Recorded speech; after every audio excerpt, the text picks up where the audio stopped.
Hey truckers, today we're seeing part 5 of Crazy Detective. Let's dive into the video. This had to be something from the miracle system. Sitting in Chu Ping's car, Zhao Yu's mind continued to ponder his situation. Ever since the miracle system, everything that he would have attributed to coincidence were no longer coincidences. First his nerve-wracking experience pretending to be Jiang Xiaqing's father, then Chu Ping's sudden appearance. Both had to be related to the system. Not only was it the weekend, but it was also Zhao Yu's resting day. He did not have to go to work, so when Zhao Yu got in Chu Ping's car, he could only assume that it was some sort of emergency case, and Chu Ping was taking him along to investigate. Tisk, tisk, Zhao Yu kept smacking his lips, thinking to himself, the lost hand case was just solved, there couldn't be another huge case, right? How can I live like this? But as the white Subaru crossed the road, Zhao Yu suddenly realized that something was wrong.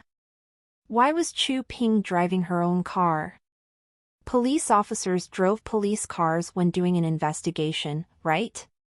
He had heard that team leader Chu's Subaru was only a week old. It did not even have a license plate. If this was related to some sort of police business, why would she drive her own car?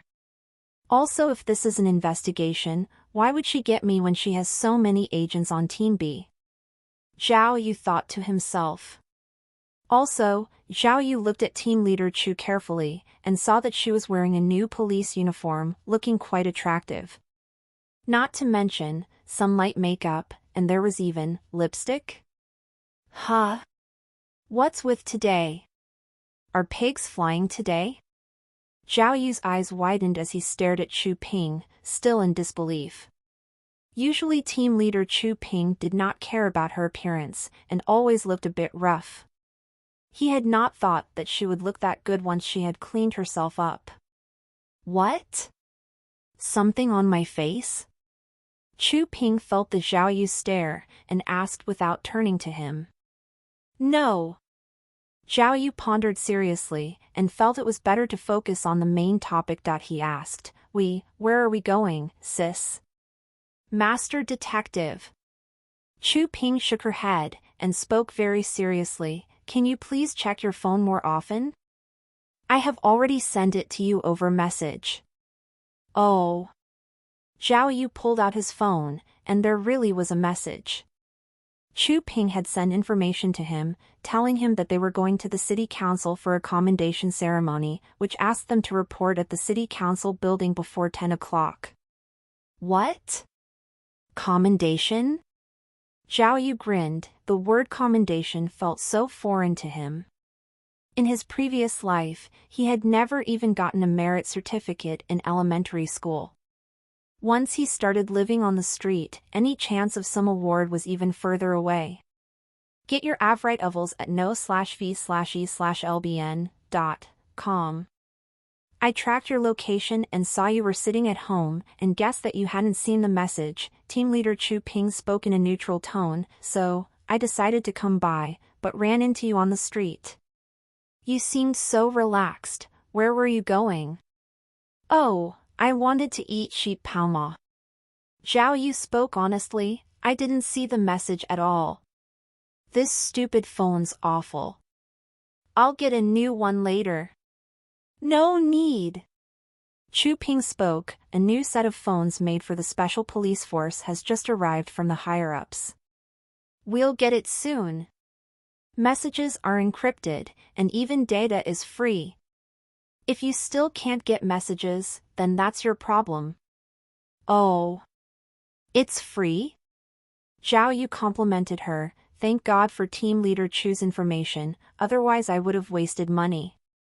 Oh, right, what does it mean to accept a commendation? Why am I getting one? Are they going to give me a huge diploma, and give me a huge award flower?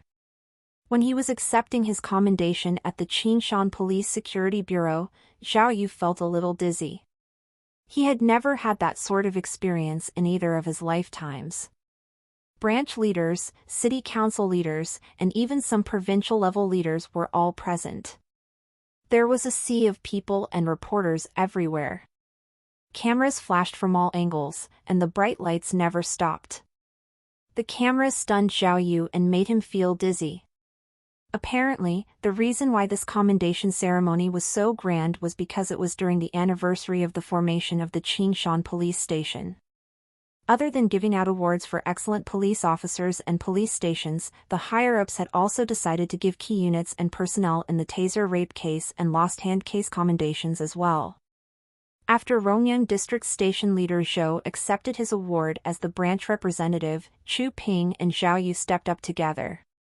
For leading the two cases, Chu Ping obtained many honorary awards, like certificates. But for Zhao Yu it was different. The higher-ups stated that investigator who was directly responsible for capturing the culprit should be rewarded with more than just honorary awards, and receive some material awards. Thus, not only was Zhao Yu given a sash and 2 honorary certificates from a provincial-level leader, but he also received 2 very real checks. Zhao Yu opened them, and his eyes widened. Wow! Holy sh*t, this much? He had not expected that whatsoever. One was for 20,000 yuan, and the other was for 8,000. Added together it was 28,000 yuan. Zhao Yu had heard of that before, but he had not expected it to be real. Catching the culprit had really earned him money? It was no wonder every time a new culprit appeared, all of the investigators got more energetic. Catching criminals also had a large risk attached to it, which was why the Qingshan police team had that sort of reward system. But solving a large case was usually a team effort.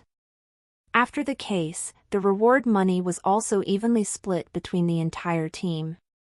But Zhao Yu's situation was a little special. Both the Taser rape case and Lost Hand case had been solved single-handedly by him, so the reward money obviously only went to him. Holding the check in his hand, Zhao Yu felt even dizzier, like he was floating. Maybe if he extended his arms, he could fly. He had grabbed the award, walked off stage, and after station leader Zhou spoke to him, he could not remember a thing. He only remembered 3 words: great. Amazing. Thank you.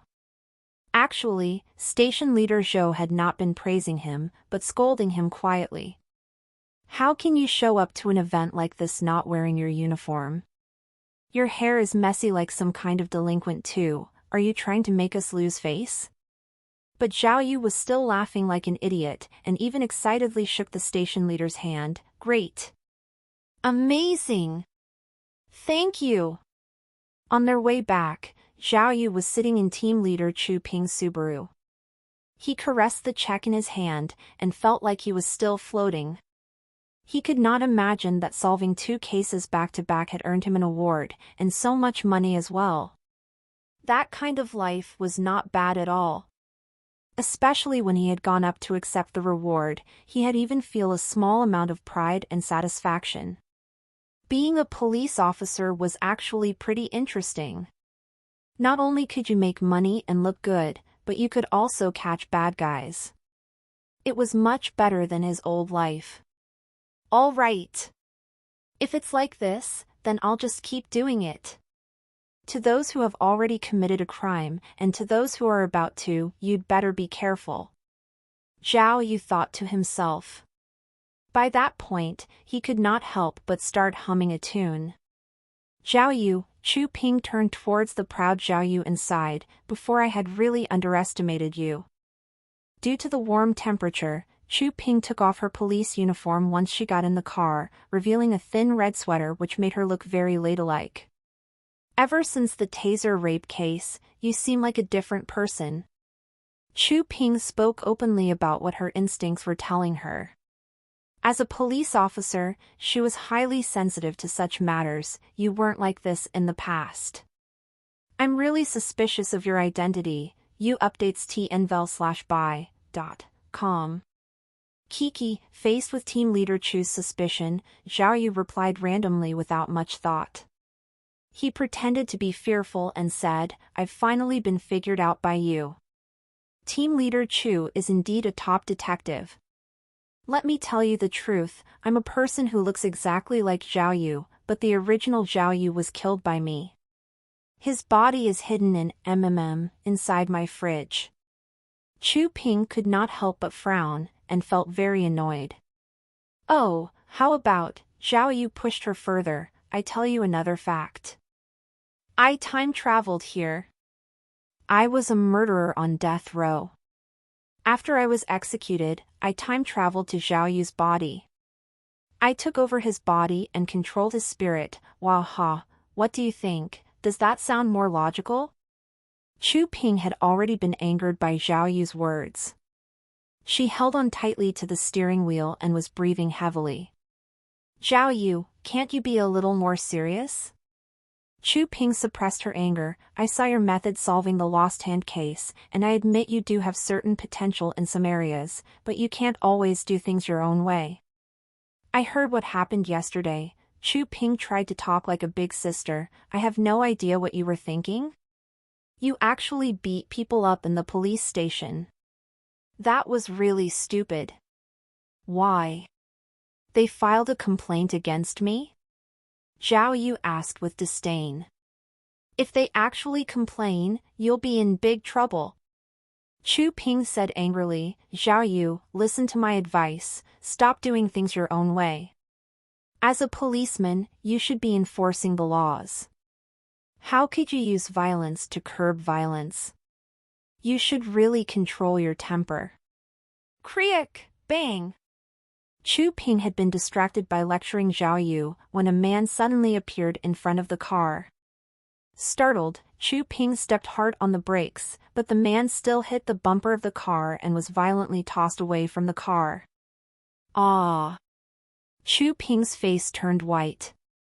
She had never hit someone before. She hastily opened the door and got out of the car. Outside of the car, she saw a middle-aged man in sports attire lying in the corner of the crosswalk. Oh dear, are you okay? Chu Ping was terrified and rushed toward the man. Arg, the man turned his head over and groaned, do you know how to drive? You almost killed me. Arg.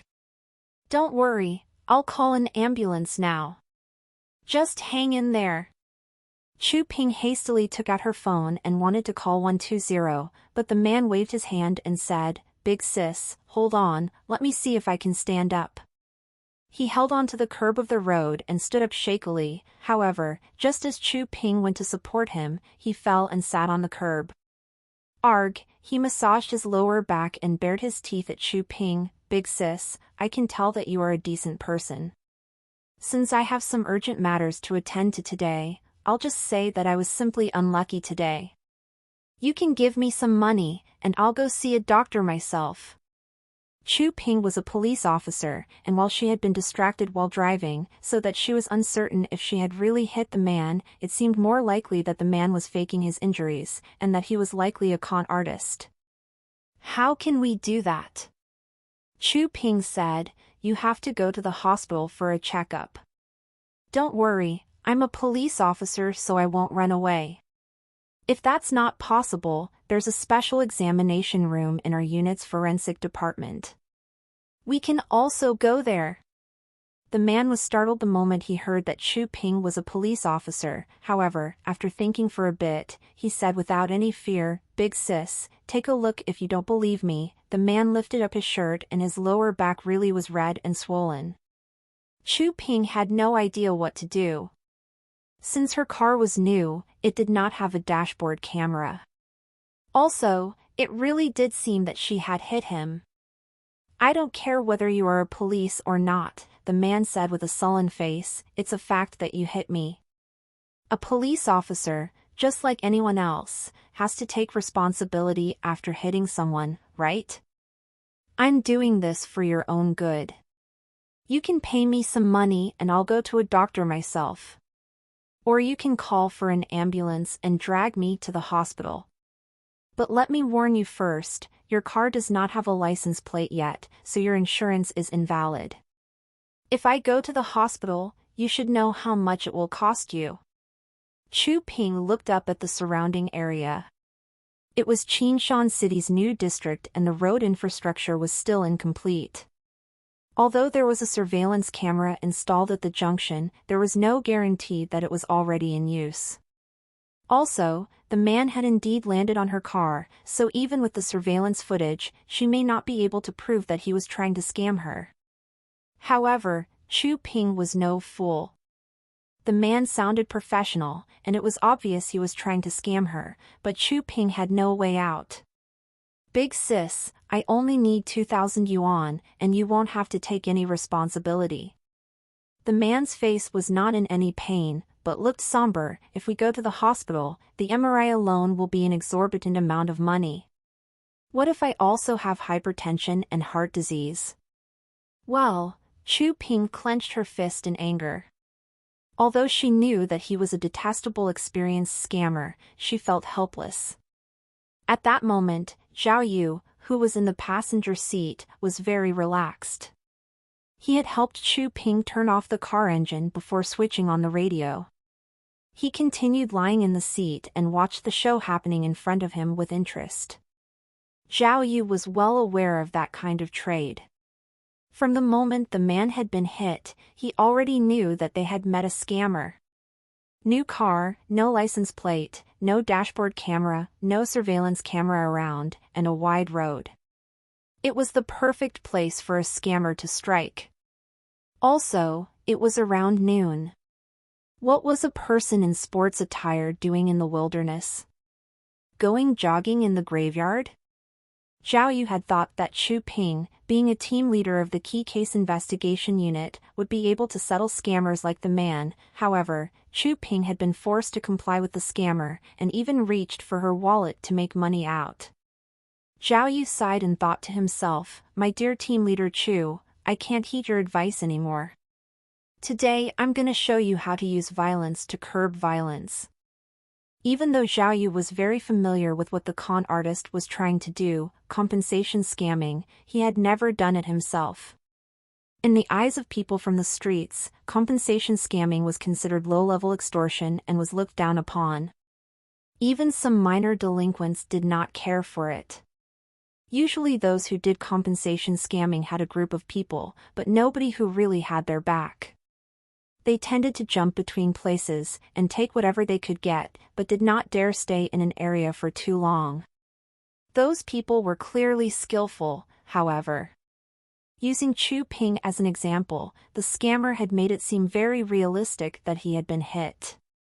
No matter who saw it, they would have believed that the car had really hit him. But the guy was trying too hard. His body been hit very violently, but he was completely unharmed. The wound on his back had nothing to do with Chu Ping's car, but had been caused by self-harm, by letting his own group hit him. Those people would do anything for money. The degree they would go to was almost perverted. Although the current Zhao Yu was a police officer, he had been a gangster in his old life. Seeing that type of thing, he could not help but feel like he was back on the streets. Not to mention, it was Chu Ping who was being extorted. Zhao Yu flipped through Chu Ping's car, trying to find a metal lock or a stick or something, but Chu Ping's car was empty. He could only clench his fist and walk out of the car. It was 12:10 in the afternoon and the location was very remote. Other than an occasional cars passing by, there were not any people watching. Zhao Yu looked around and quickly found that on the other side of the street there was a motorcycle parked in the bicycle lane. On the motorcycle was a fat man and a skinny man, carefully watching the con artist. Needless to say, those two were definitely the con artist's partners. "Can you ask for just a little less?" After some conversation, Chu Ping had already given up and started negotiating. "What exactly is wrong with you? We should be honest with each other. If you cross the line, I'll take you back to the police station. Sis, I'll be as shameless as I need to, you can do whatever you want." At the moment, the man in the sports outfit had already showed his true colors and spoke fearlessly, "But I'll tell you right now, I really do have heart problems. If you take me to the police station, I might have a heart attack and die in front of your door. As the man in the sports outfit savagely threatened Chu Ping, he raised his head and suddenly saw a man get out of the car, walking aggressively towards him. The con artist had not realized that there was a man in the car. He could not help but think, if there was someone else in the car, why didn't he get out earlier? Unfortunately, the poor con artist did not have time to realize what was happening. From the moment Zhao Yu was in front of him, his fate had been already set in stone. Zhao Yu said nothing and pushed Chu Ping away with his left hand, and with his right hand, slapped the con artist clean across the face. Paw! The sound of the slap was crisp and loud, resounding through the entire street. "Aw!" The man in the sports outfit yelled out in shock, how can you hit people?" Ariad updated stirise at n/vel/bin.com. Paw! The second slap followed immediately. Even though the man in the sports outfit tried to block it with his hand, he still staggered to the side, blood flowed down the side of his mouth. The man in the sports outfit was confused by the attack. As he tried to fight back, Zhao Yu snatched him by the collar. Paw!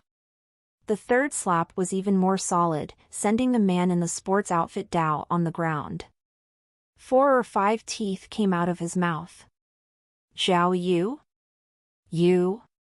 Even as one of the team leaders in the key case investigation unit, Chu Ping was intimidated by Zhao Yu's brutal behavior. She hurried forward and grabbed Zhao Yu, trying to restrain him. The con artist's 2 partners saw the situation turn south, and quickly roared as they ran over. Zhao Yu signaled at Chu Ping and asked calmly, "Team leader Chu, did you bring handcuffs today?" Chu Ping was surprised and responded quickly, "No. Today I didn't take the police car." "What about this?" Zhao Yu made a finger gun, asking if she had brought her gun. Chu Ping shook her head even harder, and noted that the trip had not been for an investigation. "Why would I bring a gun?" Zhao Yu sighed and shook his head in disappointment, then exclaimed, "Fine, then stand to the side." As he spoke, the 2 partners, one fat and one thin, had already rushed in front of Zhao Yu. The fat one who led the charge as he roared, "Stop! Do you want to die?" The fat man had just started talking when Zhao Yu snatched his collar and aimed his other hand straight for his crotch. Then, with a bit of force, he lifted the heavy man straight into the air. Using the momentum from the lift, Zhao Yu turned and threw the fat man to the side. There were some iron fences by the street, and with a loud slam, the fat man's back hit the fence. Immediately, the fat man fell face first into the ground, causing dust to fly up when he landed. "Aw!" The remaining skinny man had wanted to raise his hand and hit Zhao Yu, but seeing how violent Zhao Yu was, he did not dare to move. He did not move, but Zhao Yu did not care. With 2 hands, he grabbed at the man's chest, then flipped him straight into the air, and hurled him at the trash cans in the street. The trash cans could not take such force, and fell on their sides like bowling pins. The skinny man rolled over a few times from the force, then laid still at Zhao Yu's feet. Within a few short seconds, all 3 of the con artists had been taken out. Each of them laid on the ground moaning and squirming in pain. Zhao Yu looked down, and saw that despite losing a few teeth, the man in the sports outfit had tried to stand up again. Zhao Yu walked forward and lifted the man up by his shirt, and with a smooth swinging motion, he threw the con artist into a phone pole. Squealing like an injured animal, the man in the sports outfit laid on the ground, completely still. "Aw!" This time, Chu Ping was truly scared. She stepped forward to stop Zhao Yu, but Zhao Yu simply waved back at her, then pretended to act properly as he saluted at her, reporting in, 3 criminals had been restrained. "I am here to report to the higher-up, please capture them and close the case." Oh, Chu Ping's brain was in a state of chaos, and she even started using English. "What? Don't you see that they're all murder suspects?" Zhao Yu feigned sternness as he yelled, then grouped the three con artists together, locking their arms behind their back. Now, listen to me. You guys have been arrested for murder and running from the scene of the crime. Zhao Yu pulled out his police badge and yelled at the three, "You guys have the right to remain silent, anything you say can be. Zhao Yu raised his head and asked Chu Ping, "Can be what again?" Chu Ping was still stunned, unable to respond. "Whatever." Zhao Yu slapped the back of the fat man's head. "Oh, right, I'll add more to your crimes. Lying to police officers, how could you do that? At least have some legal knowledge. Lying to police officers is at least 3 years in jail. Muahaha, come with us quietly to the police station now. Reporting to headquarters." Zhao Yu held his broken phone and toyed with the three scammers. "The 3 suspects have been caught, please send help." Yes, in the process the 3 suspects retaliated with violence and assaulted the police officer. They were malicious and caused serious injuries to the senior officer and myself. Yes, you can send an ambulance as well." Zhao Yu's words were too dramatic and the scammers did not believe him. However, when they saw Zhao Yu's police badge and the uniform Chu Ping had taken out of the car, they could no longer doubt the pair's identity. "Officer!" The fat man, who seemed to be the leader of the con artists, said to Zhao Yu with a gloomy face, "You were the one attacking us." "We saw it. We did not assault any police officers." Smack! You updates tnvel/buy.com. Without allowing any explanation, Zhao Yu hit the back of the fat man's head, and the guy grimaced in pain. "Stop your nonsense!" Zhao Yu shouted, "You have already caused internal injuries to our senior officer and myself. Let me tell you, our senior officer has diabetes in addition to hypertension and heart disease, and can faint at any time. You better save your breath, and wait until we get to the hospital and have an MRI done first. You have the nerve to assault the police, assault the police, assault the police." With every assault the police, Zhao Yu gave him a slap. Although he did not use much strength, the fat man's face still turned red. "Big brother, you can't be this unreasonable, right?" the man said, gritting his teeth. "We really did not assault anyone. It was you who attacked us innocent and good citizens." Boom! Zhao Yu did not slap him again, but instead kicked the fat man to the ground, followed by a series of 10 or more kicks, before the guy pleaded for his life, and Zhao Yu stopped again. Seeing Zhao Yu's ferocity, the skinny man and the man in sports attire lowered their heads and did not dare to look. "I think all of you are incurably stubborn." Zhao Yu squatted down and said to the fat man, "Let me analyze the current situation for you. Listen up, our senior officer and myself were after a murderer who has escaped, and the 3 of you appeared here and obstructed us from arresting the criminal. After that, you even assaulted and injured both of us." Zhao Yu stroked the back of the fat man's head, and the man shuddered with fear. "Why don't you tell me what happened since you understand the law so well? Let's not talk about the possibility that you are a murderer's accomplice right now. Firstly, are you able to bear the consequences for obstructing public service and assaulting police officers? Of course, you can find a lawyer to help you appeal, and you may not need to go to jail if you succeed, but if our senior officer has a heart attack now, then, TSK, it won't be as simple as assaulting a police officer." After hearing Zhao Yu, the 3 con artists were all dumbfounded. They finally understood how to finesse someone. The 3 con artists were just rogues with insignificant backgrounds, and were different from influential local mafias. They had no true ability once faced with someone more unreasonable than themselves. The fat man with the swollen face finally changed his tone and pleaded with Zhao Yu, big brother, we are in the wrong. Please be merciful and let us off this time. We won't do it again." Hearing this, Zhao Yu turned his head and took a glance at Chu Ping, who was already speechless. Chu Ping had thought that Zhao Yu would agree to let the matter rest. However, she did not expect Zhao Yu to raise his hand and gave the fat man another slap. This slap was much harder than the previous ones, and the guy almost fainted. Chu Ping was shocked and tried to stop him, but Zhao Yu did not bother. He took the fat man and the man in sports attire, one in each hand, and dragged them to the front of the Subaru before he shouted, "Finished. Finished with your sh*T?" Zhao Yu pointed at the bumper. "See this? You've damaged our senior officer's car. It's a new car. How shall we settle this?" "Ah." The man in sports attire's eyes bulged and he explained hastily, "Big brother, it's not damaged. Look, there's not even a scratch." Although he had lied about being hit by the car, the paint had not come off at all, and there was not even a scratch. "Damn you!" Zhao Yu raised his leg and kicked the man in sports attire. He grabbed the fat man's hair with his right hand and pressed his head onto the bumper. "Something wrong with your eyes? You can't see such a big scratch? Are you refusing to pay?"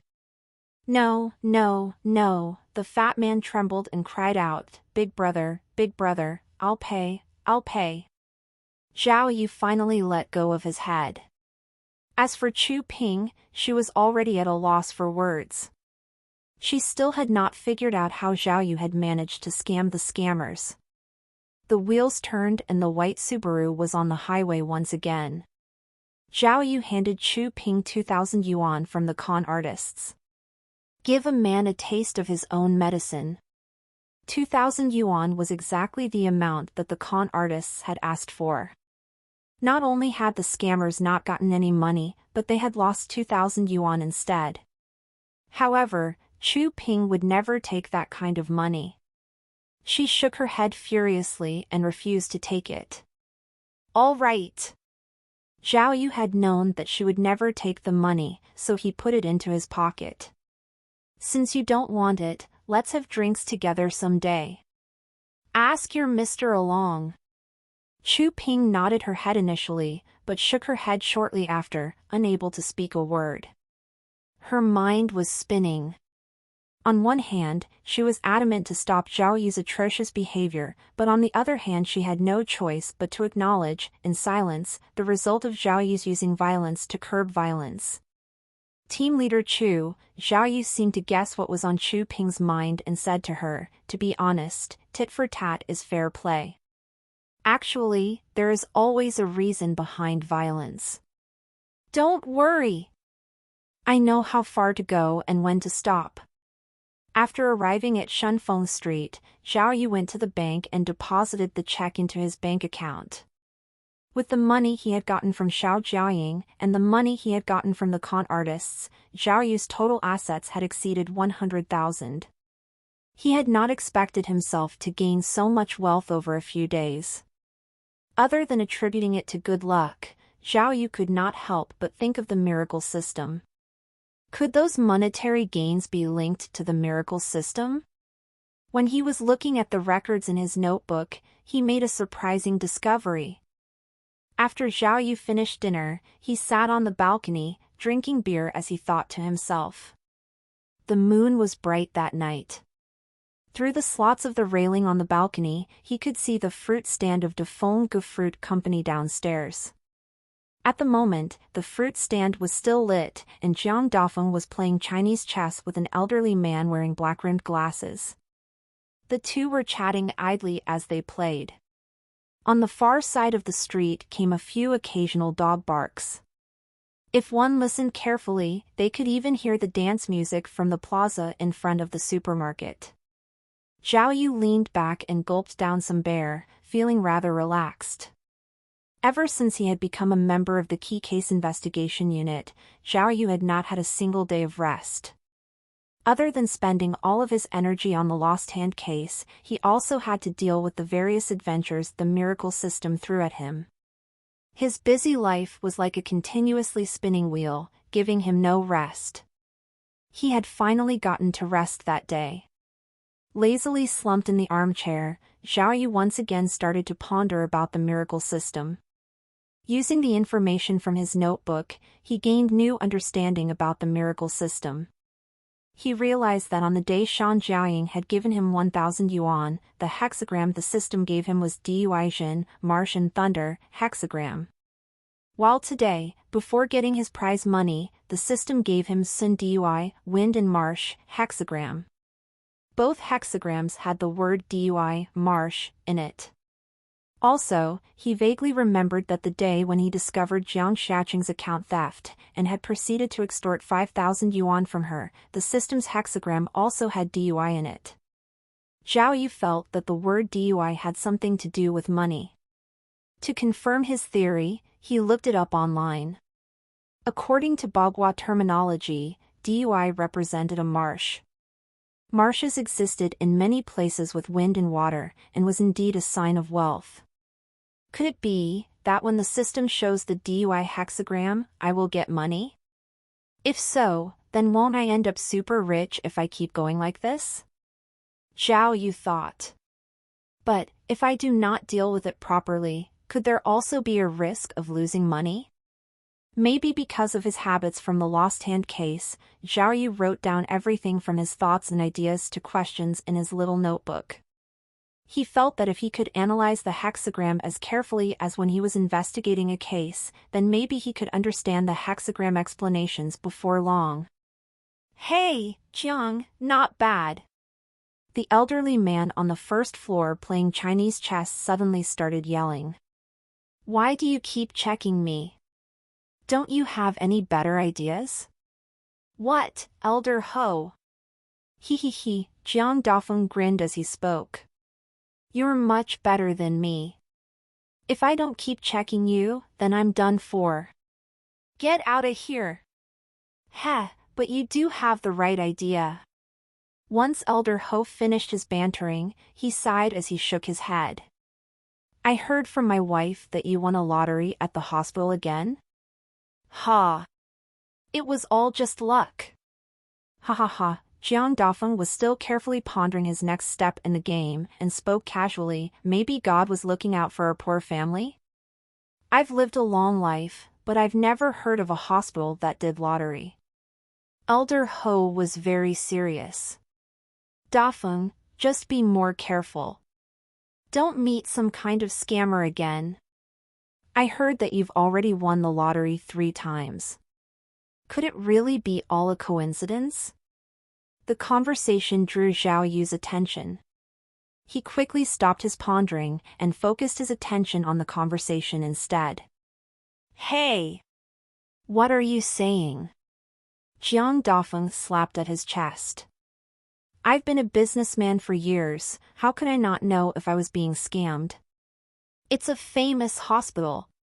Besides, I really did get the money. 2 sets of 10,000. And 1 5,000. They immediately went towards my wife's hospital fees. How could it be fake? If there really were problems, the hospital would have kicked my wife out already. True. True. Elder Ho thought about it then sighed. But just be careful. There are just too many bad people in the world these days. Check. Ha ha ha. Jiang Dafeng clapped his hand like a child. Checkmate, checkmate. Today I finally got my revenge, he. 2 10,000, 1 5,000? Zhao Yu thought about it and finally realized what it meant. Dafeng had been tricked by Jiang Shaoqing. Zhao Yu had previously thought that when Jiang Shaoqing tricked Jiang Dafeng, it was only to get him out of the store. But actually, she had tricked him in order to give her dad the money she had made from account theft. The girl was simply a genius. But since she had gotten 10,000 yuan the first 2 times, she had only gotten 5,000 this time, which meant she was missing 5,000 from before. Zhao Yu knew that missing 5,000 yuan had been because of him and was used to pay his rent. Thinking this much, Zhao Yu could not help but be a bit uncomfortable. Even though the way in which Jiang Shaoqing made money was not very noble, it was to save her ill mother. Yet he had extorted money from the little girl, which was against the code of honor of the streets. He swore that he would never take her money again, no matter what. Now that he was an investigator, Zhao Yu also had to look at the issue from the perspective of his job. After all, Jiang Xiaoqing's actions were against the law. With someone as intelligent as her, the consequences could be disastrous. If something happened, she could very well end up like Li Dan.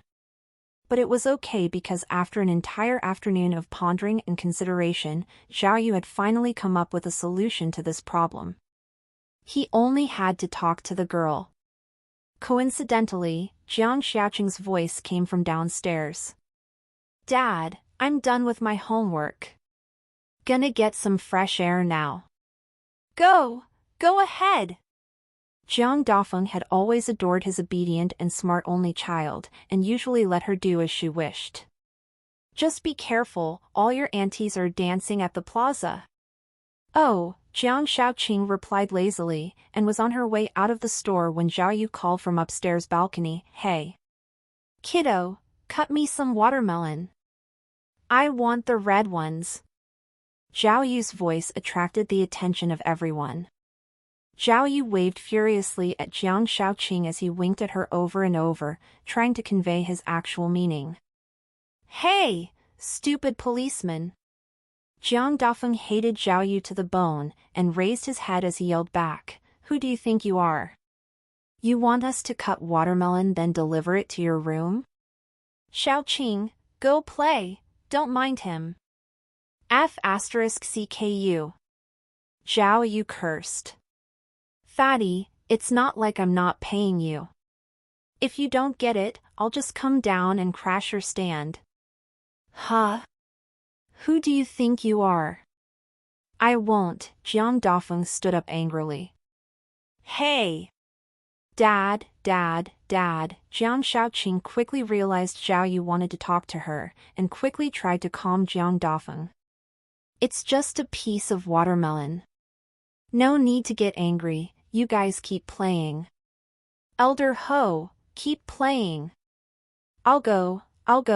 As she finished, the little girl quickly grabbed a watermelon and ran upstairs towards Zhao Yu. Since he had not thought that his completion would have been so high. Thinking back on what had happened that day, there were only 3 events which could be considered an adventure. 1. He had pretended to be Jiang Xiaoqing's dad.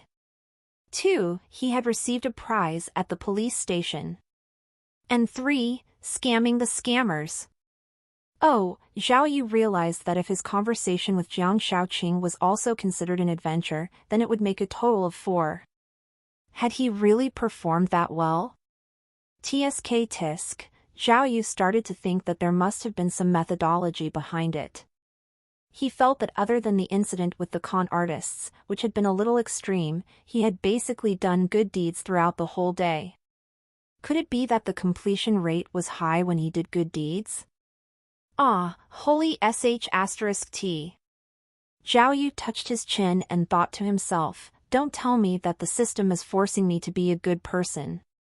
He was unsure if he could become a good man after having been a ruffian for so long. Read latest chapters at bin/c/o/m only. After opening the tools, there was another unexpected surprise. The new tool was an invisible analyzer. Zhao Yu had initially thought that it was nothing special, but after hearing about it, he could not help but whistle in admiration. The invisible analyzer was able to analyze the components of any object and give a detailed introduction of it. Shrewd as he was, a thought immediately occurred to Zhao Yu's mind. If he used the invisible analyzer on antiques, would he be an antique appraiser? However, the invisible analyzer could only be used once on one object. He had 3, so he could only analyze 3 items. It seemed that he had to continue getting high completion rates if he were ever going to get rich. Zhao Yu tallied up the tools he had received since his grand adventure had started. There was 1 invisible tracking device, 1 invisible telescope, 1 multifunction key, 5 invisible lie detectors, and 3 invisible analyzers. He also recalled the unique features of the tools so that he could put them to good use in the future. Zhao Yu was destined to get the best night of sleep since he had left his old life and entered this one. The case had ended, he had made some money, and Jiang Xiaoqing's issue, which had given him much grief, was beginning to be solved. How could he not sleep well? However, regardless of how well he had slept, Zhao Yu woke up very early the next morning. He had 3 reasons for waking up so early. The first reason was that he wanted to wake up early to get his fortune from the miracle system so that he could get a good start to the day's adventure. The second reason was that the key case investigation unit was holding a small-scale commendation, and Zhao Yu was the star since he had caught 2 culprits. Zhao Yu was very much looking forward to the third reason. Since he had settled all of his other problems, he had to start thinking about his lifetime happiness. He was going to go to the hospital to chase his old flame, Yao Jia. Water and mountain hexagram. Water of the abyss, mountain of stillness, water before mountain. Hearing the difficult hexagram explanations, Zhao Yu did not understand anything except that his adventure that day had nothing to do with money. But because of the element of mystery, he was actually excited.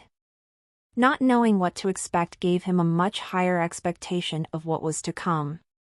At exactly 8 that morning, Rongyang Branch's award ceremony began.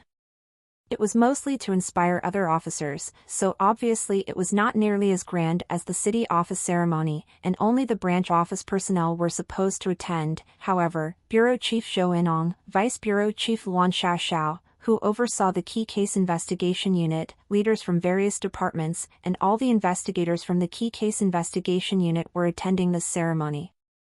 During the meeting, Bureau Chief Zhou first gave praise to Rongyang Branch from city officials. Then, he gave special praise to the members of the Key Case Investigation Unit for their exceptional performance, noting that the teamwork in the unit was crucial in solving 2 major cases back-to-back. He praised team leader Chu Ping of Team B for her significant contribution to both cases, noting that had it not been for her strong leadership, the 2 cases would never have been able to be solved that quickly. But regarding the ace of the case, Zhao Yu, Bureau Chief Zhou merely mentioned him as a side note, saying that Zhao Yu and Chu Ping had been together when they received their awards. He did not mention what honor or award the 2 had received. Obviously, Zhao Yu was unhappy. What is this? Zhao Yu thought. Even though everyone contributed, I'm the one caught the criminal. Is that not worth mentioning at an award ceremony? As Zhao Yu sat there with his eyebrows knit, he suddenly saw Lu Changhu on the opposite side. The man was smiling menacingly at him, but when he saw Zhao Yu look at him, Lu Changhu stopped immediately. Something's weird, Zhao Yu said to himself. Taking note of the situation before him, Zhao Yu instinctively realized something. As expected, after Bureau Chief Zhou's praises, he changed the topic and said to the group, "Everybody, listen up. I want to use this chance to make an announcement.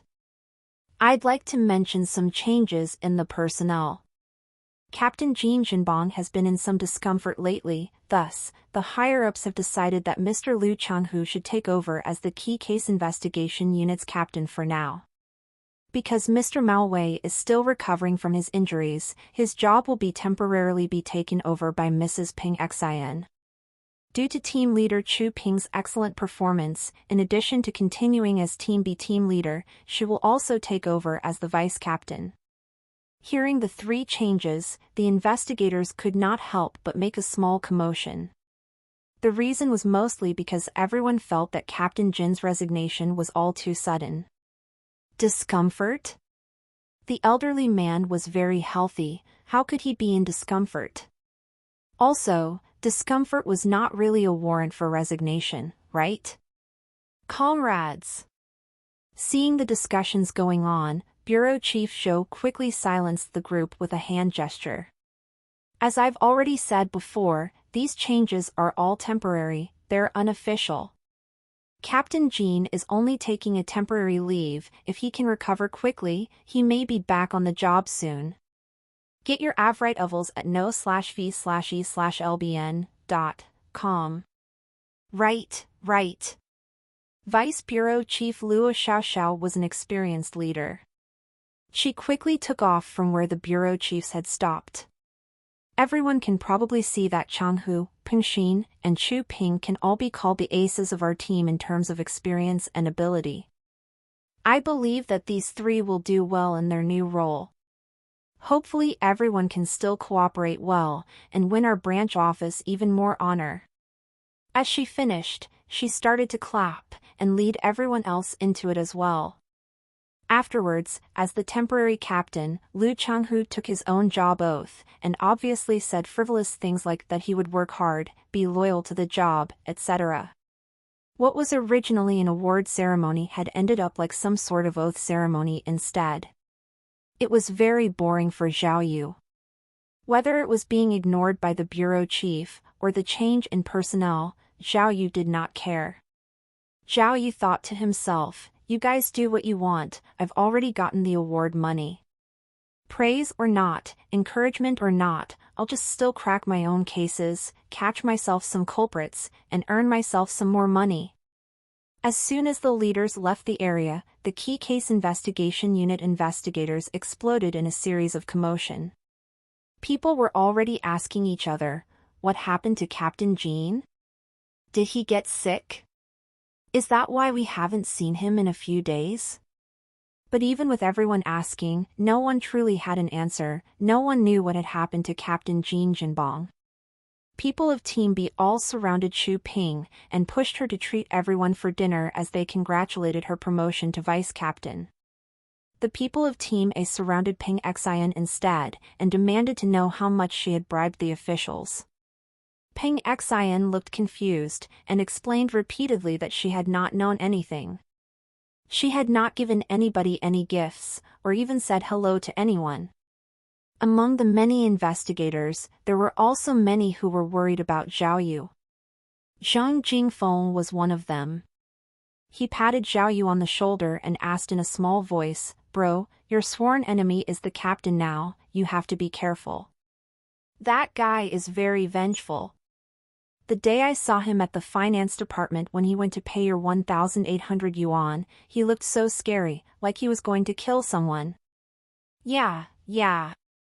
Li Baini was equally worried. Now that Lu is the captain, he'll definitely try to do something to you. Senior, how about you take a few days off and try to avoid him? He, Zhao Yu laughed. Don't worry, I have my ways. If he doesn't bother me, I won't bother him, but if he dares to try something with me, just watch how I'll take care of him. Zhao Yu could not care less about Lu Changhu. Compared to his own happiness, Lu Changhu was not worth a dime. At the moment, his highest priority was to figure out how to date Yao Jia. At the Qinshan City General Hospital, in the bone oncology ward, Captain Jean Jinbong was sitting straight up in the hospital bed. Beside the hospital bed, the captain of the City Economics Investigation Department, Liao Jingxian. Liao Jingxian held his teacup, enjoying his cup of oolong tea as he inquired, "How is it, Jean? Can't let go of your investigation team?" "I've been doing this all my life." Captain Jean sighed, "I'd be lying if I said I could give it all up." "All right, don't get so emotional.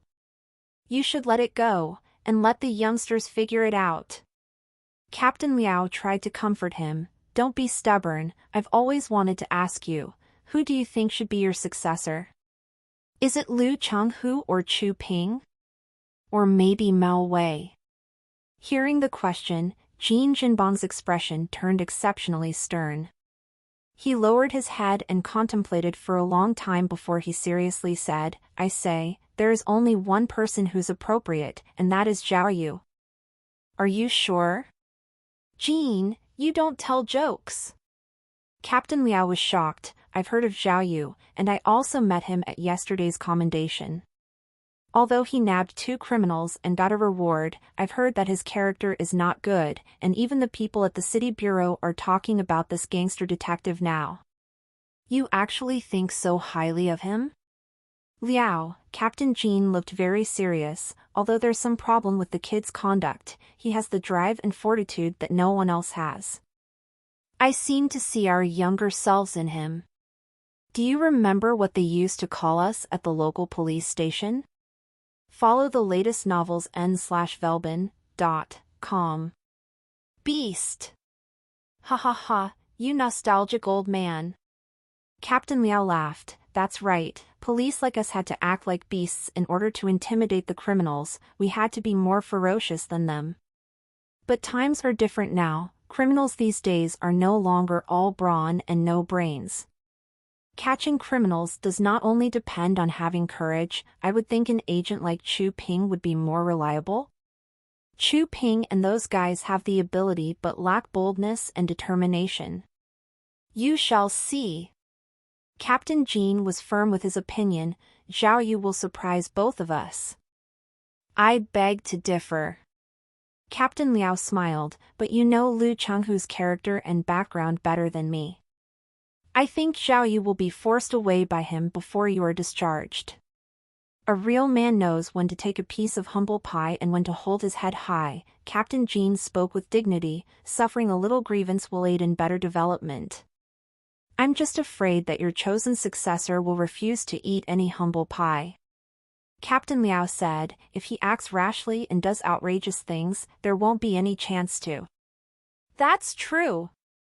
Captain Jean nodded his head and pondered, but, come to think of it, Liao, I heard that you are going to be promoted to deputy station chief soon. Please help me look after these people under me. Especially Zhao Yu, if he has any signs of going astray, do remember to guide him back on the right path. Don't worry.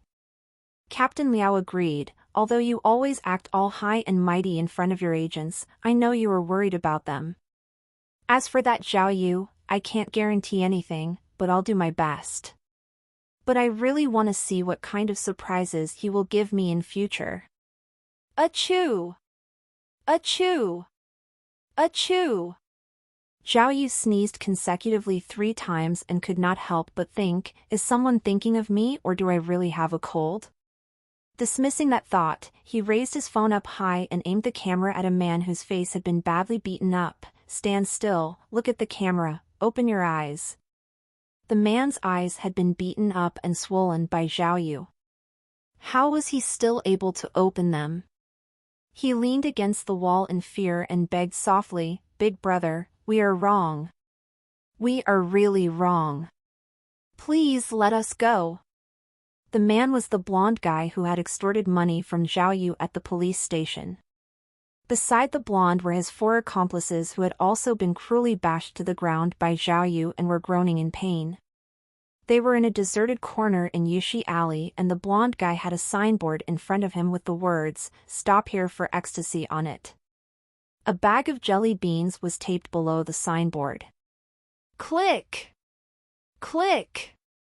After Zhao Yu took the pictures, he waved his hand and ordered, all right, next one, yes, give him the signboard. The blonde guy did not dare to disobey and hastily passed the signboard and jelly beans to the next little punk. Zhao Yu took a photo for them one after another. All right, task completed. Zhao Yu shook his phone and said to the punks, just wait for an arrest warrant, after it's approved I'll invite you for tea at the police station. Big brother. The blonde grabbed the bottom of Zhao Yu's trousers and cried, I really know that I'm in the wrong. Your money, 10,000 yuan. See, I've gathered the amount for you. The young punk at the side limped and passed a paper bag to Zhao Yu. Yes, big brother, please count, 10,000 yuan exactly. We have already gathered the remaining amount. I beg you, please take it. Damn you. Zhao Yu stared hard and raised his hand, wanting to smack him. The young punk was freaked out and quickly cowered. All of the punks looked in despair as Zhao Yu opened his wallet and dug out another stack of bills. There. This is 2,000 yuan. Zhao Yu placed the money in front of the blonde guy. Listen, take this first, I'll give you more if it's not enough. Oh my goodness gracious, the blonde knelt in front of Zhao Yu and begged him, "Big brother. Do you want me dead? I surrender, please don't slap me anymore. My face hurts even if your hand doesn't. It's gonna cost me my life. I'm begging you." "Shut up," Zhao Yu shouted, "don't worry. I'm not slapping you this time. This is your commission. I need you to help me do something now. If it's done properly, I'll delete the photos immediately and guarantee that I will not disturb you again. What do you think?" The blonde mustered up courage and looked up. "Really? Big brother, what do you want us to do for you?" "Wahahaha," Zhao Yu laughed at the punks and said, "Pack up and come with me to the city hospital." An hour later, Zhao Yu held a bouquet of flowers and arrived in good spirits at Qinshan City Hospital's orthopedic ward. The young punks from Yushi Alley followed him from far behind and were ready to receive instructions from their new chief. Zhao Yu went straight to the nurse's station to find out if the head nurse, Yao Jia, was around. Unexpectedly, he saw a group of doctors, nurses, and even patients crowding at the nurse's station discussing something. After he managed to squeeze into the crowd, he saw that the ground was impressively decorated with fresh flowers. They were fiery red roses that looked extremely magnificent. "Jia, these 999 roses are for you, hope you like them." In front of the roses was a handsome young man in name brand suit looking at Yao Jia, smitten with love. On the other side of the roses was Yao Jia in her nurse uniform, holding a medicine tray. However, Yao Jia was frowning and looked very troubled. "Hao Jiajun. You can't do this." Yao Jia felt embarrassed. "This is a patient ward, and you are affecting our work. There are many patients waiting for us. We don't really know each other that well, right? Miss Jia." The man called Hao Jiajun was head over heels in love. "That is not important, I've been captivated by you since the first time I saw you. You are the perfect goddess in my heart. Believe me, this isn't me being impulsive. I swear that I will spend my entire life caring for you. So, Miss Yao Jia, will you be my girlfriend?" People started muttering among themselves. The nurses were all throwing jealous glances at Yao Jia, 999 roses and a rich kid head over heels for her. In their eyes, it was like Yao Jia had just won the lottery. But Yao Jia's face showed nothing but confusion and even a bit of disgust. "Hao Jiajun, don't be like that." Yao Jia was still holding the pill plate. "I don't even know you, and you don't know me, also my dad is Hao Gang, president of the Rongtian Corporation. You've heard of him, I'm sure." Hao Jiajun's introduction had caused everyone to be shocked. Rongtian Corporation was a leading enterprise in Qinshan. Everyone knew of them. They were even famous all around the country. The son of the president of the Rongtian Corporation was the cream of the crop even among rich spoiled kids. In the crowd's eye, Yao Jia must have used her luck from the past few lives in order to have been courted by that kid. "I'm talking about personality, we haven't even talked before." Yao Jia bit at her lip. She had no experience facing that sort of sudden intrusion and was at a loss for what to do. Zhao Yu, who was watching from the sidelines, already knew what was going on. He was thinking to himself, "Holy sh*t, what a coincidence. Thank God I came today, otherwise, my dream girl would have been stolen by this idiot. Stealing my woman, how dare, but oh," Zhao Yu suddenly remembered that there was still a group of delinquents behind him. The reason why Zhao Yu had gone to find the blonde and his friends was so that they could pretend to bother Yao Jia, and then Zhao Yu would swoop in and save the damsel in distress. But from out of nowhere, that annoying rich kid had popped up, and suddenly Zhao Yu's plans were ruined. Since an enemy had appeared, did Zhao Yu still need the blonde and his friends' help? Zhao Yu suddenly turned and shook his head at the blonde, signaling that the plan had changed and that they should stay put. But the blonde was only focused on finishing the mission given to him by the devil police officer. In his agitation, he had thought Zhao Yu had signaled for them to move on with their plan. With a roar from the blonde, all of the delinquents rushed out from the stairs. Get your Avrite ovals at no/v/e/lbn.com. Ah. Zhao Yu was stunned, and his forehead wrinkled. He kept making faces at the blonde trying to tell him to stay put, but the blonde was too focused on what he thought he was supposed to do, and did not even look at his boss as he rushed out. Startled by the yelling, Yao Jia and the crowd all stared in confusion. Everyone stopped their discussion, making the delinquents' shouting more prominent. Waha, the blonde was the first to rush forward, no one dared to block him and they all moved to the side to make room for him. The blonde yelled out, "Tell me, Jia, wait, no, Yao Jia? Who's Yao Jia? Tell me." The nurses and doctors looked at each other, the crowd was even more confused, even the spoiled Hao Jejun was bewildered. That's me," Yao Jia answered weakly, then pointed at the blonde's eye and asked gently, Do you need some help with that?" The blonde's eye was still swollen from when he had been slapped by Zhao Yu. He had to raise his chin and squint through his swollen eyelid to even look at people, appearing quite pitiful. Yao Jia's was asking if he needed to have his eye taken care of. Huh? Shoo, shut up.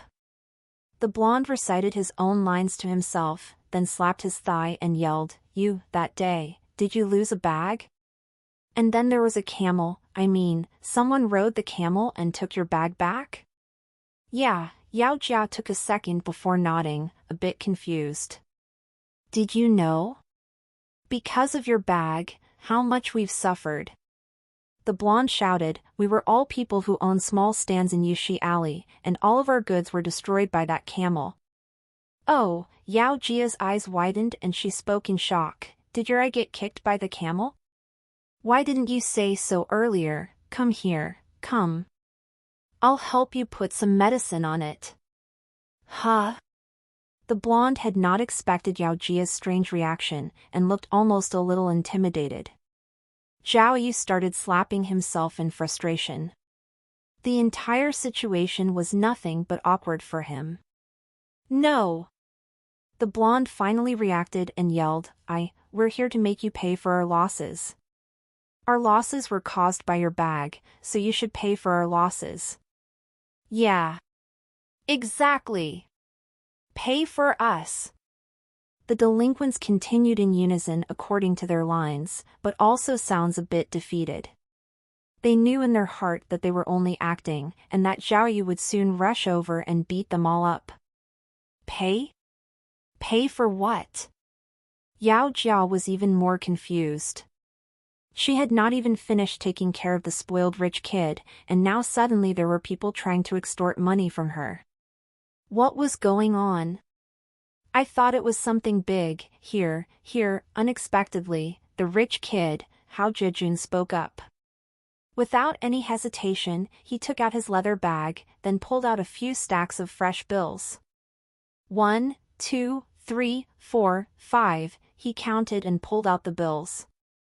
Because he had too many stacks to fit in his hand, he started handing them to the blonde directly. 10. Hao Jejun pulled out 10 stacks and laughed as he continued, 100,000 yuan, is that enough?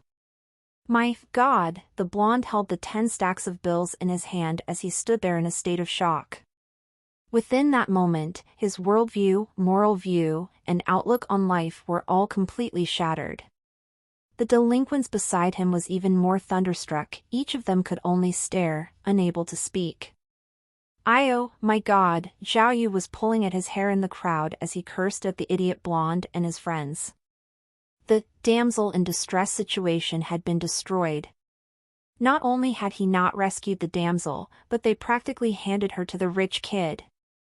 Holy sh*t. Holy sh*t. But as the fiasco played out, the blonde, holding a huge wad of cash in his arms, started looking, craning his neck into the crowd, looking for something. He was, of course, looking for Zhao Yu, hoping to ask what he should do. Continue playing along or take the money and run? My God, this is a whole 100,000 yuan, he thought. What, not enough? Hao Jejun saw that the blonde was distracted and raised his hands. Okay, just take it all. As he finished speaking, he held his leather bag upside down. Another few wads of cash fell into the blonde's arm, even a few ended up on the ground. This was my allowance money that I brought with me. Hao Jejun clapped his hands. If it's not enough, tell me how much and give me your phone number, I'll transfer the money to you guys. Suddenly the blonde felt his knees go weak, and his body lost its strength. The boy almost wanted to faint right then and there. How could you do this? Yao Jiao pointed at the money the blonde was holding, and then at the rich kid. Are you crazy? Are all of you crazy? Why do you have to give them money? It's not my fault. Camel! Oh, yes, your things were damaged by the camel, so get it from the camel. Why did you come and look for me? The blonde was speechless. Yao Jia's words sounded very familiar to him. Camel! The rich kid's eyes lit up, and he made a promise to Yao Jia. No problem, forget about one camel, I will buy you a whole zoo. Oh my goodness, I'm gonna faint, what the hell is going on? Zhao Yu knew that if he did not speak up, the situation would get even messier. He quickly squeezed through the crowd and rushed forward, however, he came to a halt after just 2 steps. He wondered how he would even start to clean up this mess. He was there to chase a girl. But with the sudden appearance of the rich kid, how would he even get to chase her? Also, how would he settle the issue of the blonde and the money? What a mess! No! No way! Yao Jia shouted firmly at the blonde, I'm warning you, return this money. I have nothing to do with this at all. Find the police if you want compensation. Hey! It's okay. Hao Jejun consoled her, what's a little bit of money? I can compensate for the whole alley, let alone the damaged items. Hey! Can you just keep quiet? Yao Jia shouted angrily, quick, take back your money. You can't give it to them. Hearing this, the blonde grasped the money tightly, unwilling to part with it. But his chief did not say anything and he was stuck in the middle of the situation. Just as the blonde raised his head, he quickly spotted Zhao Yu. He quickly signaled for his instructions on what to do with the money. Zhao Yu knew that he could not stand back and do nothing anymore. He quickly winked his eyes and pouted his lips at the blonde. What? What do you mean? The blonde could not understand Zhao Yu at all and blurted out anxiously. The people around him turned and looked at Zhao Yu. Zhao Yu stuck out his tongue and thought to himself, is this what they mean by dumb teammate? Yao Jia's eyes lit up when she saw Zhao Yu, and she pointed at him, hey? Isn't that the something officer? What a coincidence! Zhao Yu had been totally exposed. The crowd unanimously shifted to one side and gave him the spotlight. Holy sh*t, Zhao Yu gritted his teeth. His face was pale white. Hey! Yao Jia looked as though she had found her savior and pointed out Zhao Yu to the blonde. This police officer was the one who rode the camel. Look for him if you have any issues. Ah! The blonde finally realized that he might have let the cat out of the bag. He shuddered at the thought of being slapped by Zhao Yu again. If he spoiled his chief's plan, he would certainly be punished. The rich kid turned and looked at Zhao Yu, feeling very upset. Have I chosen the wrong day?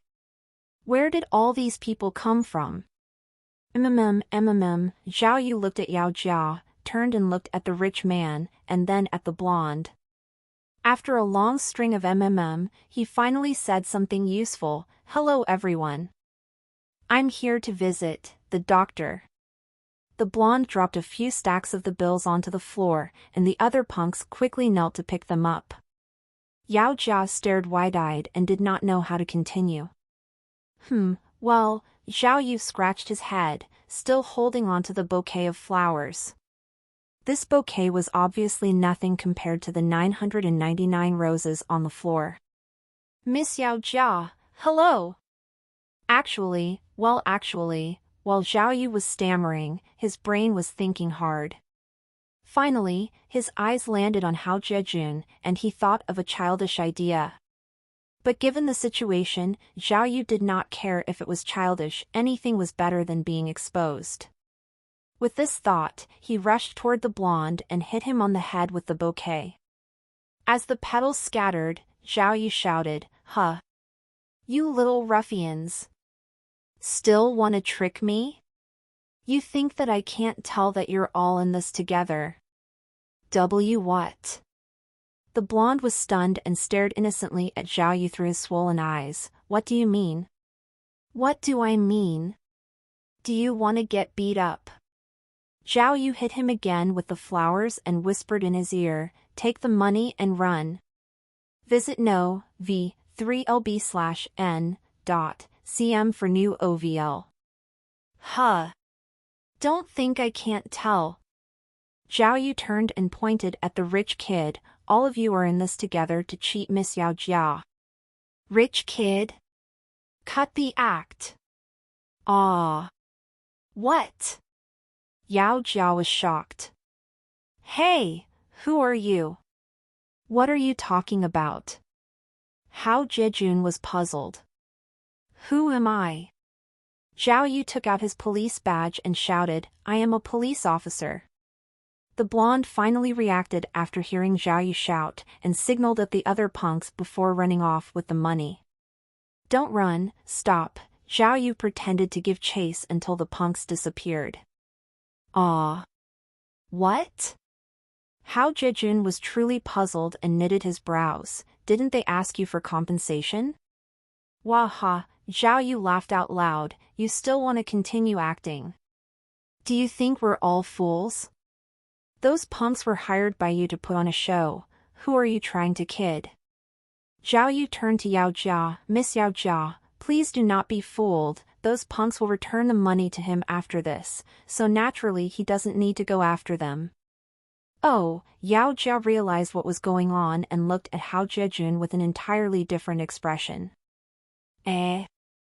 That's not true? Hao Jiejun started to understand the situation a little bit more, but he still could not figure out how he had suddenly become a swindler. No. Wrong. Hao Jiejun quickly waved his hands in dismissal. "Miss Yao Jia, please don't listen to his nonsense, I don't even know them. My dad is Yao Gang of the Rongtian Cooperation, and I'm Hao Jiejun. How could I use such underhanded tricks?" Zhao Yu shook his police badge and spoke very seriously. "Miss Yao Jia, and everyone else, I'm a police officer. I'm letting you all know now that recently there have been many cases of people pretending to be rich kids. The victims were often extorted for their money and sometimes even their body. It's all very pitiful. Everyone please be careful. Beware of swindlers." Oh, with Zhao Yu's words, the crowd all started nodding. They all glanced at Hao Jiejun suspiciously, even with some hostility. "Hey, officer, please don't say such nonsense." When Hao Jiejun saw that he could no longer clear his own name with just words, he hurriedly pulled out his ID. "See? I'm not a liar, I'm Hao Jiejun. Many people in Qinshan know me. If you don't believe me, go look me up online, you can't miss it." Even though Hao Jiejun's defense was weak, his family's name was still very famous in Qinshan. The nurses who were kept up with gossip already knew who the super-rich spoiled kid was, and had no doubts about his identity, including Yao Jia. She and Hao Jiejun had had a brief encounter before. She also knew his background well, and knew that he was not lying. But Zhao Yu had already set his evil plan into action, and could only take the rich kid down completely. As Hao Jejun tried to defend himself with all of his might, Zhao Yu purposely walked towards him and dropped a bunch of his things on the ground. "Hey, you dropped something." Hearing Zhao Yu, the defenseless Hao Jejun lowered his head and picked it up. It was a sign made of cardboard with the words, "Stop here for ecstasy." There was even a bag with some sort of candy stuck to the cardboard. Holy sh*T. How bold! Zhao Yu feigned shock and rushed forward to pin the other down, yelling at the crowd, selling ecstasy in front of a police officer. "Do you think I'm stupid or something? You still dare say you are not a swindler? Ow! Ow! It hurts," Hao Jejun yelled out in pain as he dropped what he was holding, then tried to defend himself. This isn't mine. You got it all wrong. Ow. Zhao Yu could not care less if he was guilty or not. He pulled out the handcuffs he had prepared ahead of time and was about to put it on Hao Jejun, but then Yao Jia suddenly spoke. Officer, even though Yao Jia still felt dizzy from everything happening, the kind nurse still tried to help the rich kid. Selling ecstasy doesn't have anything to do with being a swindler, right? Zhao Yu pondered what she had said, and realized that he should have been more careful with his words. "Hey!" A rather handsome young nurse leaned down and picked up the candy. "Why does this ecstasy look like Skittles?" Duh. Zhao Yu thought to himself since the bag was really just full of Skittles. "Officer," the nurse shook her head, "what kind of drug dealer would hold a sign up on the street?" This was obviously a joke. Yeah. Hao Jejun quickly agreed, "Officer, this really wasn't me. It was probably some kid messing around with me." Zhao Yu knew that this sort of framing trick was too childish. Other than stopping the rich kid from stealing the spotlight, he could not do anything else to him. Zhao Yu finally let go and put away his handcuffs. Hao Jejun held his elbows and gritted his teeth in pain as he was released from his restraints. "Hao Jejun," Yao Jia spoke very sincerely, "will you please stop it? I won't be your girlfriend. Don't waste your time, money can't buy everything." "But, listen to me," Hao Jejun explained, his face flushed, "I really didn't know those people. They have nothing to do with me. I know you guys all call me a spoiled rich kid, and say I like to take care of problems with money, but you have to believe me, Miss Yao Jia, I truly love you, and that has nothing to do with money." Hao Jejun's eyes were filled with infatuation for the other. He grew more agitated as he spoke, and looked like he was about to kneel in front of Yao Jia. "Miss Yao Jia, I have always wanted to tell you how I feel." Hao Jejun was very sincere. "I didn't fall in love with you at first sight, I met you a long time ago and have fallen in love with you since.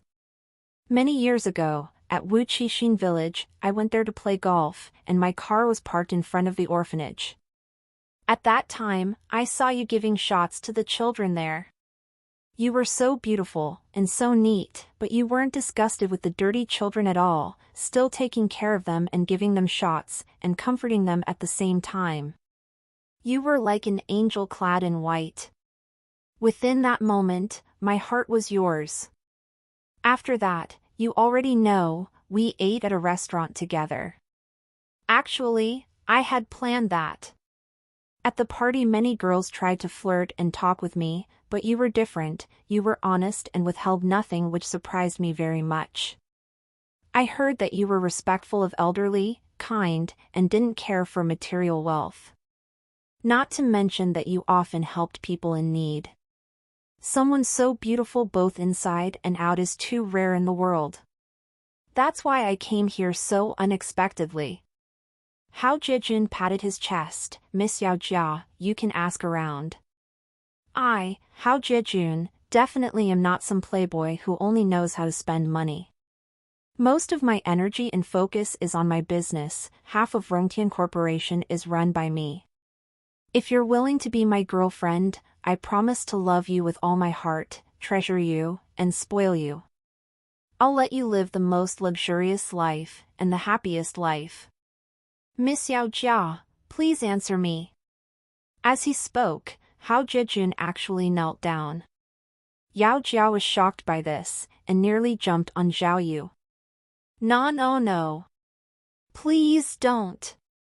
Yao Jia was at a loss of what to do. Hao Jejun, I just can't accept the way you do things.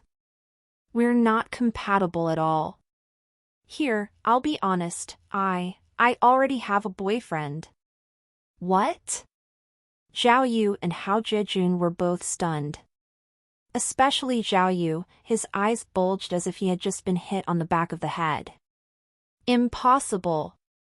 I already asked around and I didn't hear that Miss Yao Jia had a boyfriend. Hao Jejun spoke sincerely, but it doesn't matter. I don't care. Even if you were married, or had kids, I wouldn't care. I only care for you, and you only. Right. Zhao Yu was also thinking the same thing, but accidentally blurted it out. Thank God Miss Yao Jia had not heard. Visit no.v3lb/n.cm for new OVL. Tell me, Hao Jejun was confident, who's your boyfriend? I'll fight them for your hand, fair and square. My boyfriend. Yao Jia was at a loss of what to say and started looking around, then her eyes fell on Zhao Yu's face. Zhao Yu's eyes lit up, and he thought to himself, now is my chance.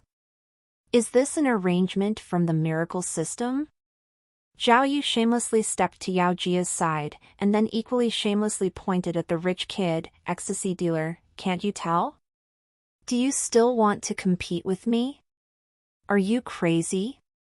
Oh, so it's you. Hao Jejun's expression was filled with 70% hostility, but also 30% fear. You? Yao Jia was also shocked by Zhao Yu's assertion, but in order to avoid the rich kid's constant annoyance, she nodded, agreeing to play along. Head nurse, this is your mysterious boyfriend? The nurse who picked up the jelly beans was more excited than the few parties involved and even gave Zhao Yu a thumbs up. He's actually a police officer, I'm so envious. Yao Jia gave her a stare and kept quiet. Miss Yao Jia, even if you have a boyfriend, I will not give up. Hao Jejun was unshaken. I will work harder to pursue my own happiness, and I'm not afraid of any difficulties. He turned to Zhao Yu, just wait, I'll issue you a challenge and I will have a fair competition for Miss Yao Jia. Fair? Holy sh**t. Zhao Yu exclaimed, what for? If you want to compete with me, we can do it right now, there's no need to wait. Come, you want to compete, right? Zhao Yu rolled up his sleeves and said to the nurse beside him, would you mind getting 2 scalpels, and also 2 large measuring cups? We're gonna slash our wrists and collect our blood, the one with the higher volume is the winner, okay? What? Hao Jejun was a sheltered rich kid. How could he have heard of a competition that played with one's life? He was dumbfounded. Ah. Okay. I'll go and get them. The nurse seemed eager for more chaos to ensue, and actually agreed to get the items. You're really going to get the sh**t? This time, the usually gentle Yao Jia could not help but yell and scold at the nurse, are you crazy? Are all of you crazy? You go and do your work. Yao Jia's rage caused the nurses and some of the doctors to leave. We can also compete by jumping off of the building. Zhao Yu continued and pointed out the window, we'll start from the 2nd floor and go up 1 floor each time before jump down until one of us fall to our death or become disabled. The one who jumps from the highest level will be the winner, alright? Come, with this, Zhao Yu grabbed Hao Jejun's arm and tried to pull him outside, as if he were really going to make him jump from the building. Hao Jejun's face was as white as a sheet. He had intended to use money to compete, but he had not expected his competitor to gamble his own life. Yao Jia was also terrified.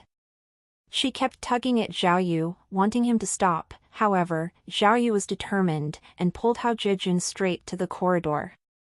Hao Jejun's enthusiasm and courage had been destroyed by Zhao Yu. He struggled and broke free from Zhao Yu and shouted, "Little cop, just you wait, I will not let this matter rest. I will never give up pursuing Miss Yao Jia, just you wait." His words trailed off as he ran far away. Yao Jia heaved a big sigh of relief after Hao Jijun had gone. She quickly passed her medicine tray to another nurse and left. "Head nurse, what should we do with all these roses?" a nurse asked. "Call a janitor and get them here to clean up," Yao Jia said. "Don't," the nurse said sympathetically, "these are expensive roses, wouldn't it a pity to throw them away? How about we give them to the patients?" Okay, I'll leave that to you."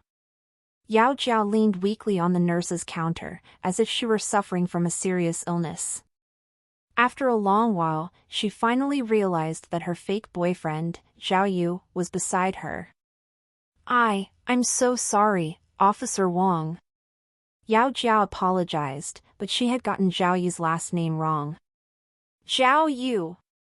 Zhao Yu was a little disappointed. He had played with his own life for the entire day, but she had already forgotten his last name. "Oh, I'm sorry, Officer Zhao." Yao Jia touched her own forehead in exhaustion. "I'm really sorry. I did an overtime night shift yesterday, and my head's spinning. I'm really grateful for your help today. If not for you, I really wouldn't know how to have put an end to this mess." Zhao Yu thought to himself, "If not for me, you might have ended it better."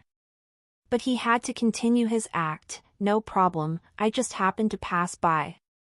It was nothing. Zhao Yu had wanted to make up more stories about Hao Jiajun, but decided against it after seeing Yao Jia's tired face. "Oh, you said that you're here to see the doctor?" Yao Jia said suddenly. "What's wrong? Where does it hurt?" Zhao Yu looked at his own limbs and they all looked perfectly fine, so he could only lie. "Kikik, you misheard me. I said I was here to visit someone, not here to see the doctor." "See," he pointed at the flowers in his hands, "why else would I bring flowers?" All of the petals were gone since Zhao Yu had used the bouquet to hit the blonde. "Oh, in our department? Can I help?" Yao Jia asked with sincerity. "Oh, no." Zhao Yu's head was spinning, and he was no longer in the mood to chase girls. "I might have taken a wrong turn. My second grandaunt should be upstairs. I shall not disturb you anymore. See you." "But, upstairs, is the operating room," Yao Jia frowned. Ups.T from N0/V/LB/co/M. "Oh, operating room." Zhao Yu was getting flustered, but continued his act. What's wrong with my brain? My second aunt is having an operation. The operation might already be over, gotta go." Thank you for your help today." Yao Jia saw him off politely. "Feel free to look for me if you need any help in future." Sure, you too. If that rich kid dares to bother you again, feel free to look for me." After Yao Jia nodded, Zhao Yu finally left the hospital feeling relieved. After Zhao Yu left, a female doctor said to Yao Jia, "He's gotta be kidding? The gynecology and obstetrics department's operation rooms are upstairs. How old is his second grandaunt?" Yao Jia looked at her without saying anything and walked away feeling exhausted. The second doctor continued saying, "Second child? Amazing!" After leaving the hospital, Zhao Yu felt uneasy and ambivalent. He had chased after a girl and caused such a mess. What were the chances? Saving a damsel in distress had really turned out to cause the damsel to be distressed. Luckily, he was quick-witted and had tried to salvage the situation. Although he did not win Yao Jia's favor, he did not make her detest him either, so he still had chance. He would not be so careless next time and would come up with a foolproof plan. He headed straight to Yushi Alley after leaving the hospital. The blonde and the other punks were already waiting for him there. Although they took a hefty amount of money from the hospital, they were all worried that their chief's plan had been ruined and they would be slapped again later.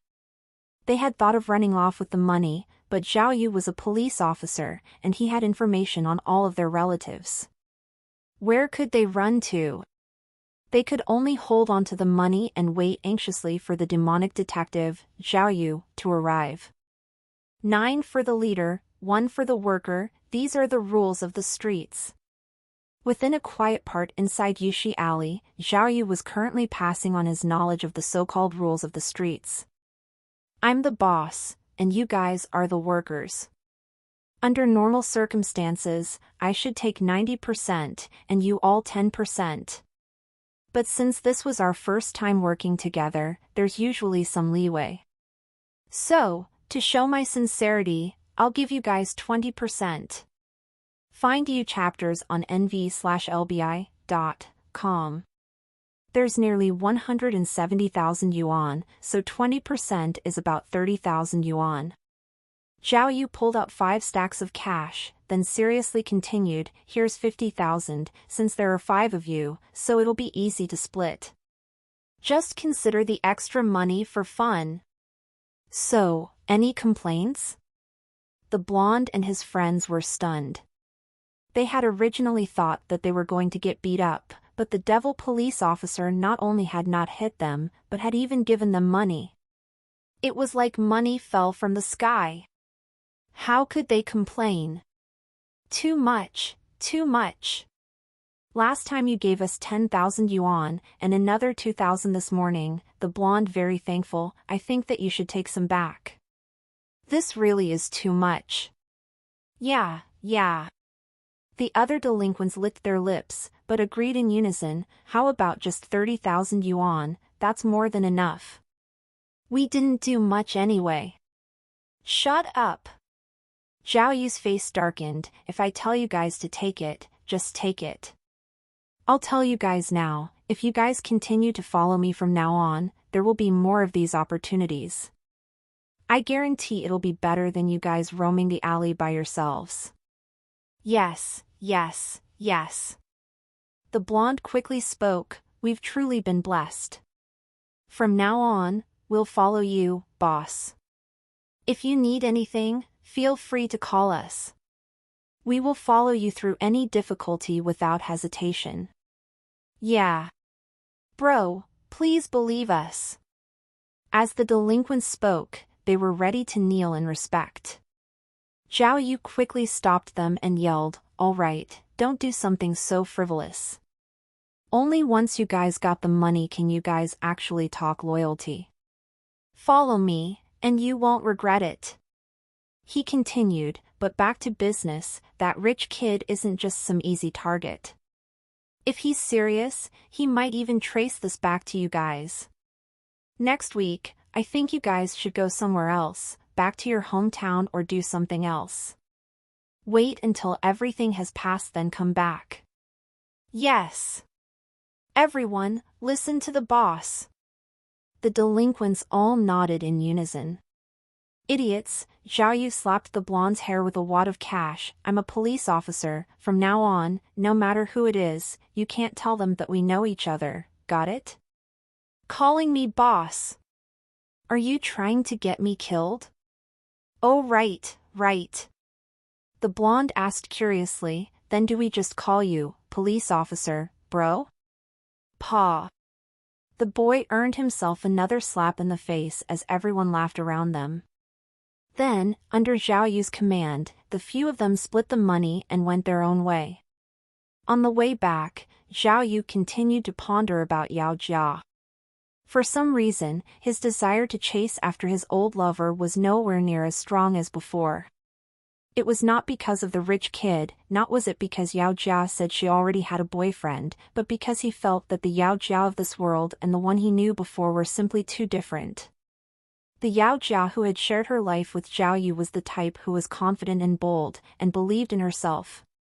Once she set her eye on something, she never looked back, and never regretted anything.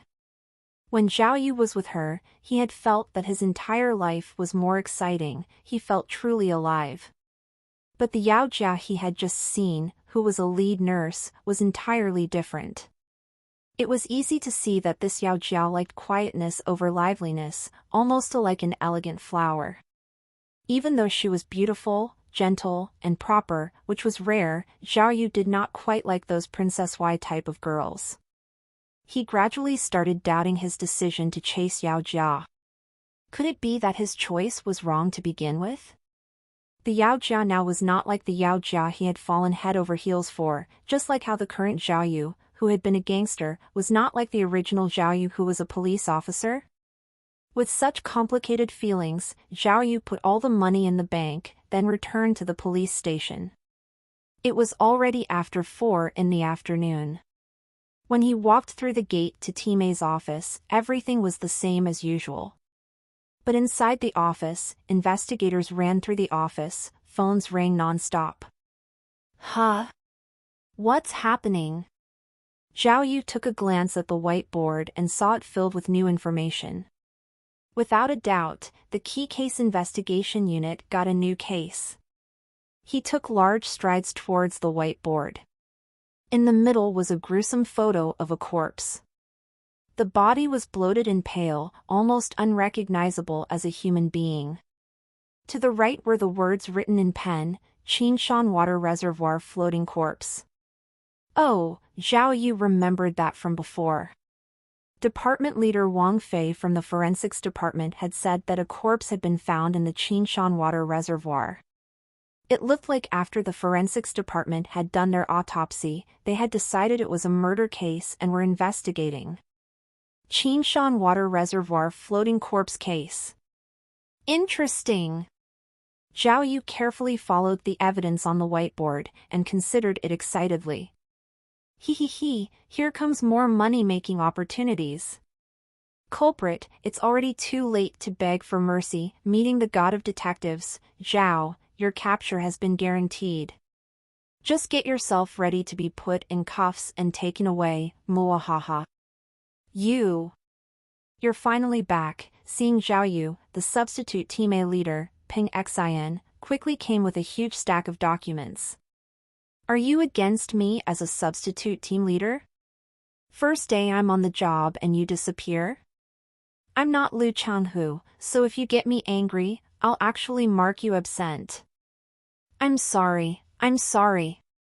Zhao Yu knew Ping Xian was joking and quickly followed suit. Today I went to see my second aunt in the hospital, also made like 100-something grand. Don't try to be cheeky. Ping Xian obviously did not believe him. She pointed at an office desk in a distance. New phones have arrived from the higher-ups, yours is with Li Baini. Be sure to learn how to use it, it's no joke, okay? Make sure to figure out how to use your phone in the least amount of time. Here, she handed Zhao Yu a slip. This is the confidentiality agreement, hurry up and sign it. From now on, there's no more no signal, can't get message or any crap like that. Using your phone is enforced by law now. If you break that, it won't just be a punishment, it could even end up as a legal issue. Oh, good. Zhao Yu signed the confidentiality agreement without a care, then quickly pointed at the whiteboard. Sis, is this a new case?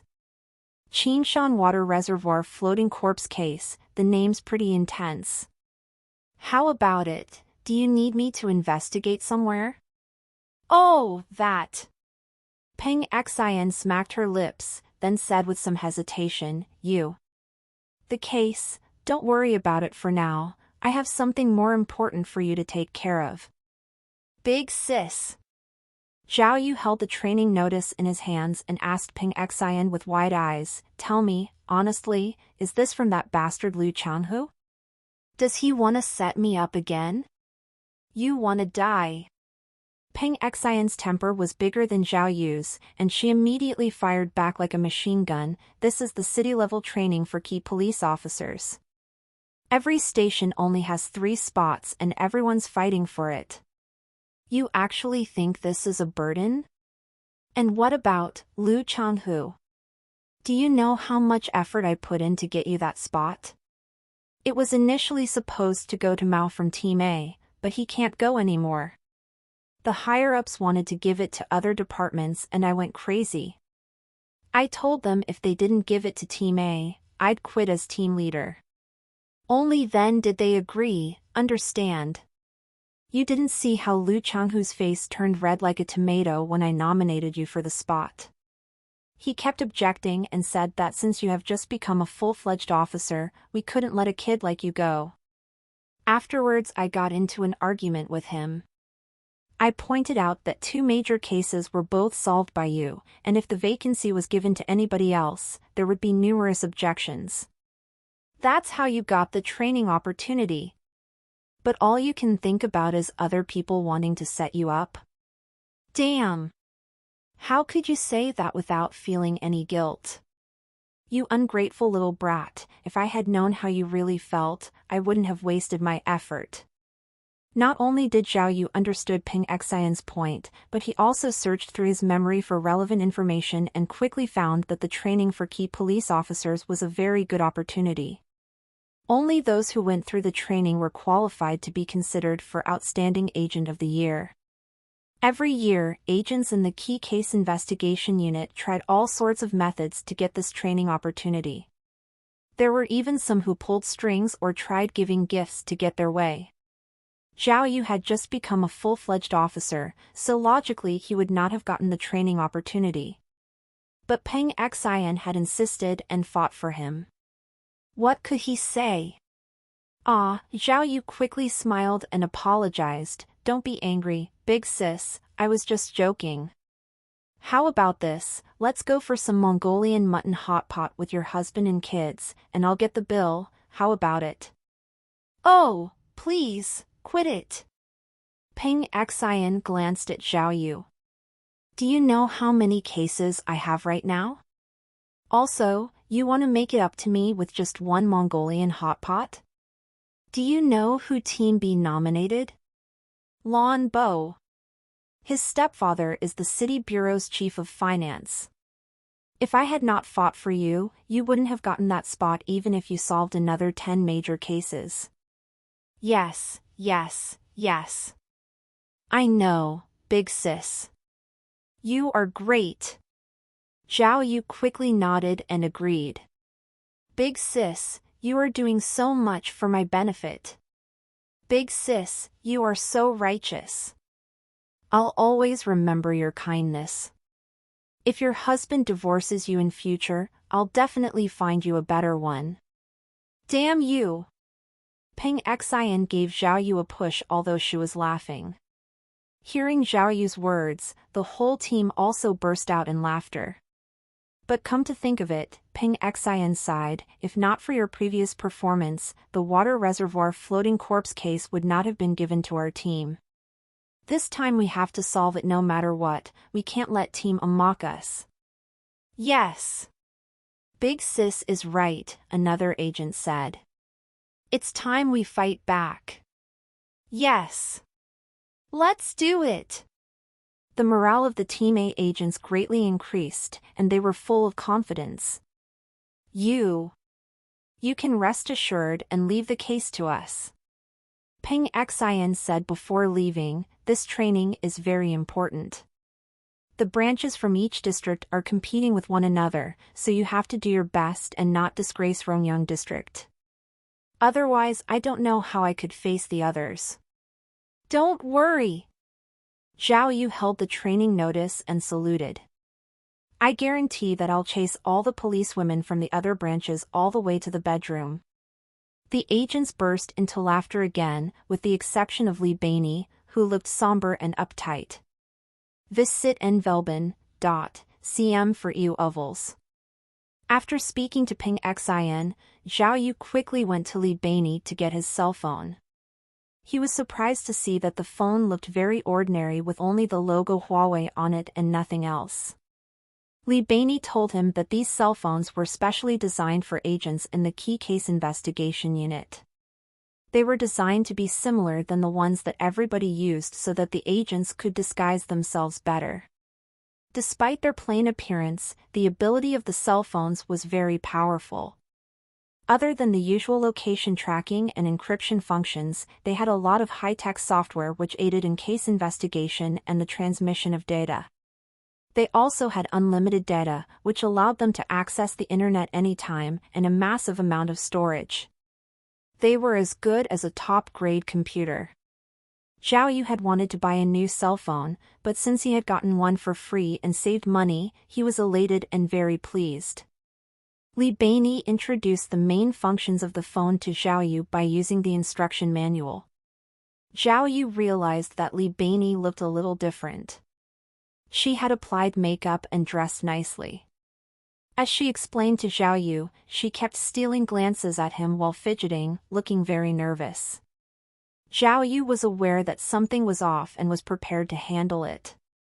After Li Beinyi finished introducing the phone and suddenly brought up a new film in the movie theater, Zhao Yu changed the topic and asked, "Beinyi, could you tell me more about the water reservoir floating corpse case?" He pointed at the whiteboard. "I didn't make it for the case analysis today, my lousy phone." "Senior," Li Beinyi shook her head helplessly, "I think I wasted my breath just now. Go look at your phone. All of the case-related information is in it." Li Beinyi pouted and picked up a stack of documents before leaving her desk. "Hey! Where are you going? Knocking off already?" Zhao Yu was surprised. "I'm going to the data room to submit data." Li Beinyi turned and gave Zhao Yu a glare. "We're both detectives, you could just tell me straight up that you don't want to go to the movies with me. There's no need to make so many excuses." With this, Li Beinyi strode out of the office. What movie? I don't get what you're talking about." Zhao Yu feigned innocence. Looking at Li Beinyi's backside, Zhao Yu sighed. He really had no feelings for this young lady. Although she had a sense of loyalty and treated him quite well, she was not Zhao Yu's cup of tea in terms of age, character, and looks. Zhao Yu only treated her like a little sister, and only felt family-like affection toward her. Regarding affairs of the heart, Zhao Yu had always been straightforward and had a clear distinction between what he liked and disliked. He felt that it was better for him to make his feelings clear to Li Beinyi instead of being indecisive and creating trouble for both of them. Zhao Yu's learning ability was still all right.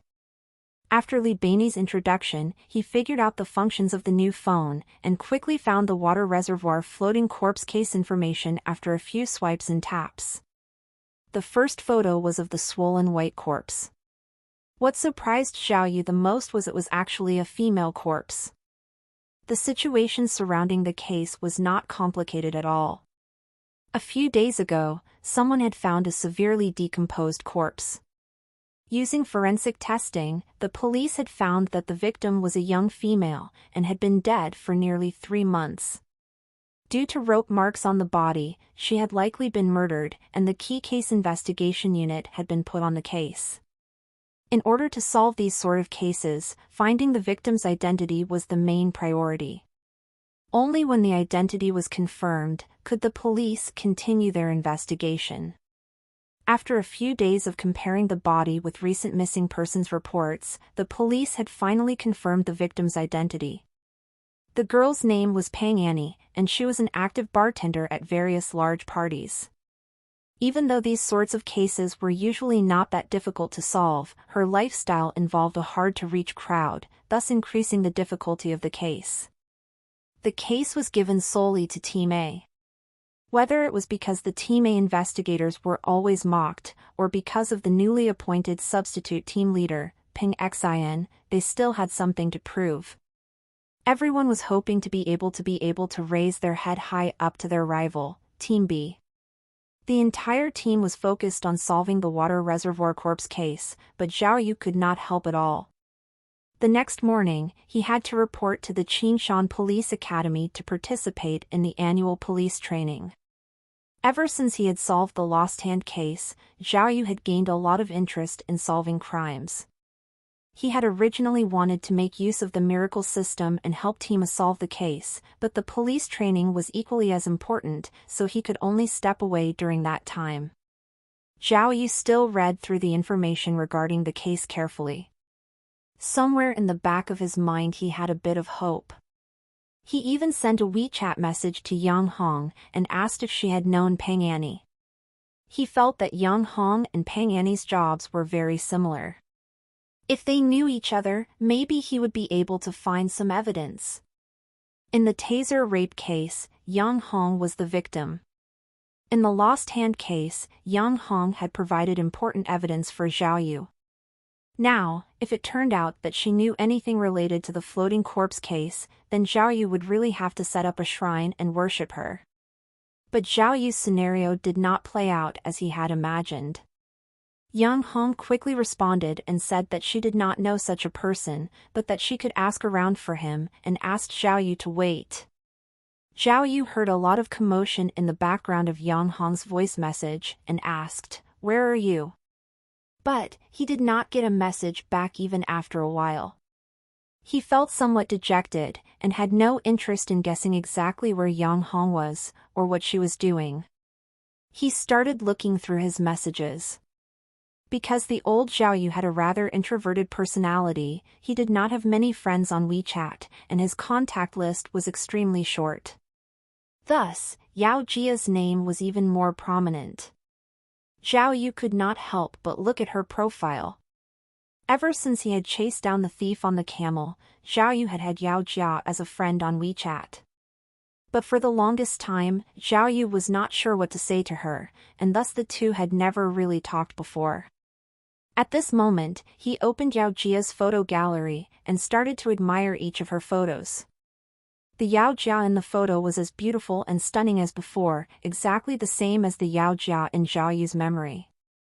Looking at the photos brought Zhao Yu back to his youth. At the time, the two were barely 20 years old, wild and feisty. Vroom. On top of the Xinhua Bridge, Zhao Yu was riding a motorcycle with Yao Jia sitting behind him. The motorcycle came to a screeching halt in front of a phone vendor. Yao Jia took off her helmet and roared at the vendor, "Hey! Are you blind? Don't you know whose territory this is? You didn't even report to my god bro, Zhao Yu's nickname at the time, how dare you? Do you want to die? Sis!" The vendor had a difficult expression. "The bridge is a public area, it's not against the law for me to set up my stall here." "What did you say? Public bathroom?" Yao Jia touched her ear. "Public area." The vendor corrected her. "How come I heard public bathroom?" Yao Jia perked her lips. Hee, stinky, so stinky.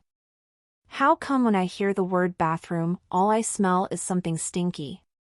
God bro, do you smell it? Zhao Yu nodded from the front of the motorcycle. Since it's a public bathroom, don't mind me, Yao Jia smiled sneakily, then threw a plastic bag that had been prepared specifically for this. The plastic bag had sh*T inside, and when the bag split open, the sh*T went everywhere, stinking up the entire place. Ah! The vendor yelled out and fell backwards. Zhao Yu smirked coldly and pushed down on the gas. The motorcycle zoomed away quickly. Yao Jia threw a mocking gaze back at the vendor and flipped him off.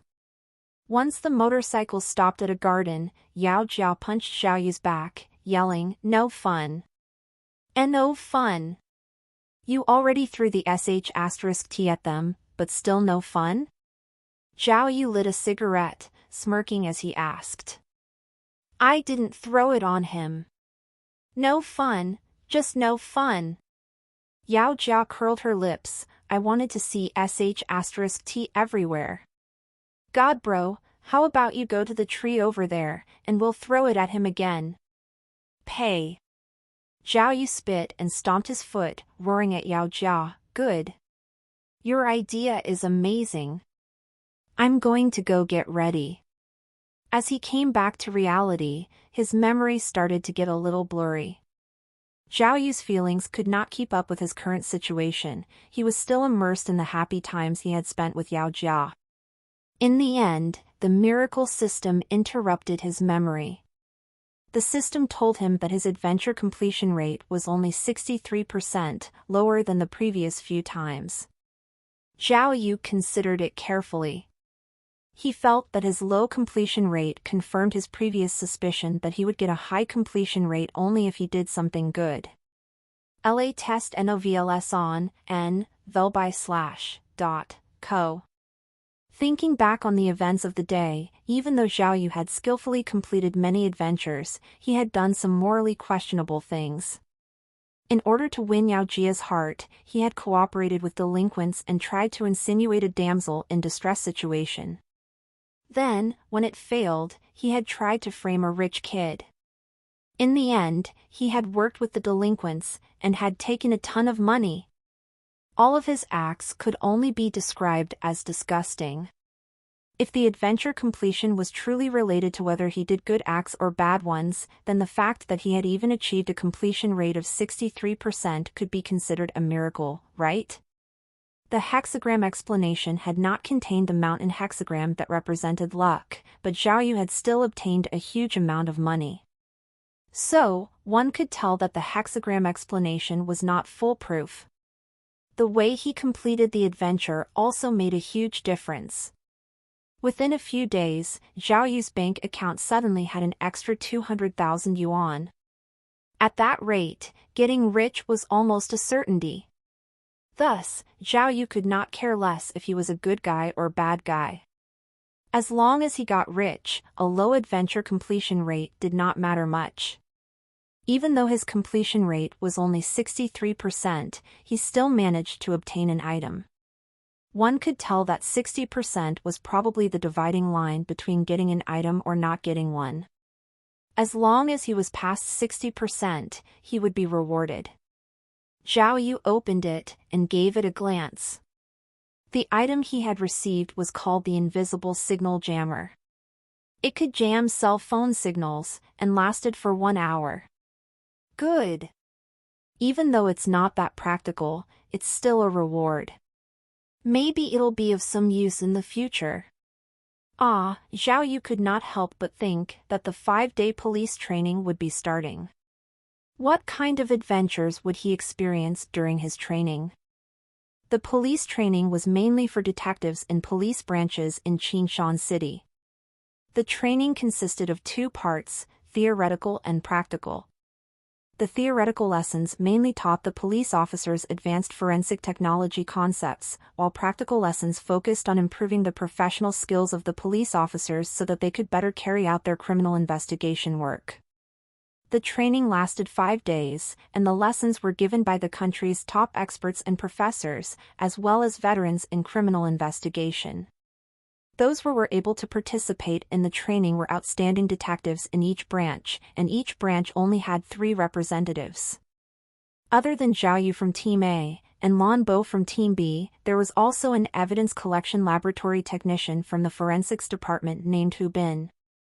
The police academy arranged for 3 officers to share a room. Since they were all males, they naturally stayed together. Lan Bo and Hu Bin were both younger than Zhao Yu. Although they had good backgrounds, they were friendly, and always addressed Zhao Yu as Brother Zhao Yu, thus they got along quite well with him. On the first day, the 3 even went to the hotel nearby for drinks when management was not watching. Lan Bo said that his dad was a fan of Sylvester Stallone, and that their family name was Lan, so he was given the name Lan Bo, which sounded like Rambo. But he was thin and small in stature, so Blue Elf would have been more apt than Rambo. All test NOVL on novelben/.cm. Hu Bin was the exact opposite of Lan Bo. He was big and tall with a sturdy frame, and did not wear glasses. He looked more like a brave detective. However, his work was very meticulous, and mainly collected evidence at crime scenes and did laboratory analysis.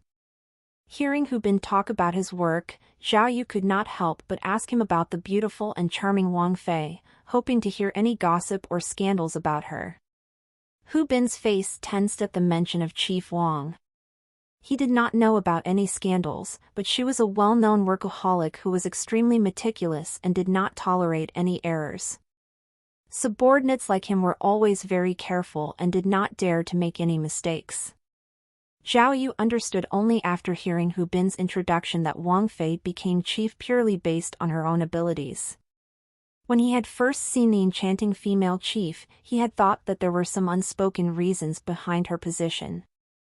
After the training started, Zhao Yu had planned to learn how to improve his case investigation and to repay Peng Xian's good intentions. However, he was confused after the first morning. The experts lectured on criminal psychology, criminal science, and technology, which was all Greek to Zhao Yu. During the afternoon course on the core values of police officers and such, Zhao Yu was like the monkey god who was under the incantation of the golden hoop. Each time the lecturer spoke, it was like Tripitaka chanting magic words, and Zhao Yu's head ached each time he heard them. Making use of the bathroom break, Zhao Yu slipped away before the training ended. On the second day, he saw on the training schedule included lessons on police information and police intelligence, so he asked Lan Bo to mark his attendance for Zhao Yu while he slept all day. On the third day, he did the same thing, stuck to his phone the whole day, playing with WeChat and online games. He had a boring yet peaceful time. However, Zhao Yu gained better understanding of his own system after these few days. He had activated the miracle system every day for the past 3 days, but he had not encountered any adventures since he had started training. The completion rates for the 3 days he had been there was less than 15% combined. Obviously, there were no gifts.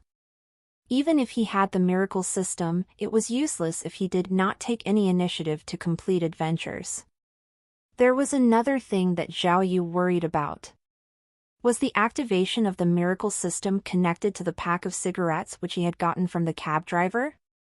Once the cigarettes were finished, would he still be able to activate the miracle system? Zhao Yu still had the pack with him.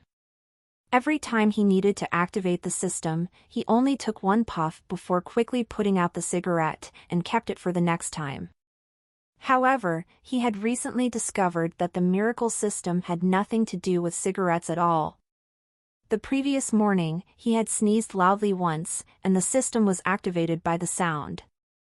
It seemed like activating the system was linked to him, and lighting a cigarette was just a quick way of doing it.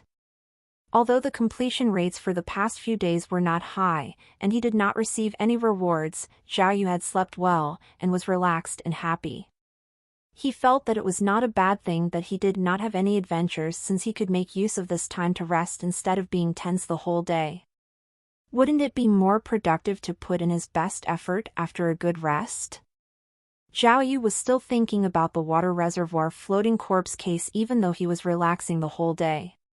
He frequently contacted Li Bainey and the rest, and paid close attention to the case development. Team A's agents had put in their best effort, and after a few days of investigation, they had made significant progress and also targeted a suspect. This floating corpse case was very typical. Peng Annie was a lady who sold liquor. She had affairs with many men in order to make a living. She had gotten intimately involved with a civil servant from the Technology Bureau. The civil servant had a family and a career, so naturally he could not make his extramarital affair public. But Peng Annie was not satisfied with the situation and forced him to divorce his wife so that he could marry her. After numerous arguments, the civil servant killed Peng Annie out of anger and threw her body into Qinshan Water Reservoir. The entire case was straightforward, and the agents were able to complete the investigation smoothly. However, they left out one detail in the process which was frustrating. This civil servant had a very unique hobby, which was why the case remained unsolved. This civil servant was an amateur parkour practitioner. On the day of investigation, agents from Team A went to the Technology Bureau to arrest him. Although he already had handcuffs on one hand, he suddenly shot up and escaped from the crowd. The agents were shocked and quickly gave chase. There were 5 or 6 agents chasing through the entire street as if straight out of a movie, but the parkour practitioner left them far behind and managed to get away. The case could not be closed if the suspect was not caught. Moreover, the suspect escaped under such an awkward situation. Team A had been about to bring pride and glory to the team, but had become a laughing stock in the end. Without a doubt, Peng Xin was furious, and was now mobilizing the whole team to catch the suspect. Zhao Yu felt depressed hearing the news. If he had not come for the lousy training, he might have already nabbed the suspect and got a reward again. Early in the morning of the fourth day of police training, Zhao Yu received the Kanjin, water and thunder, hexagram. The hexagram explanation was, water and thunder. Water within thunder, the truth is hidden behind trickery, treasure behind a veil, it will be difficult to separate the two. The water within thunder almost seemed like an explosion, it made Zhao Yu feel as if something explosive would happen that day. He would have to be careful. He looked at his class schedule. He had almost all practical classes that day. That morning, there was even going to be a shooting lesson. As a ruffian who had always been chased by police, touching a gun was only something he could dream of. In the key case investigation unit, the police officers were allowed to bring guns, but gun regulation was very strict in the police station.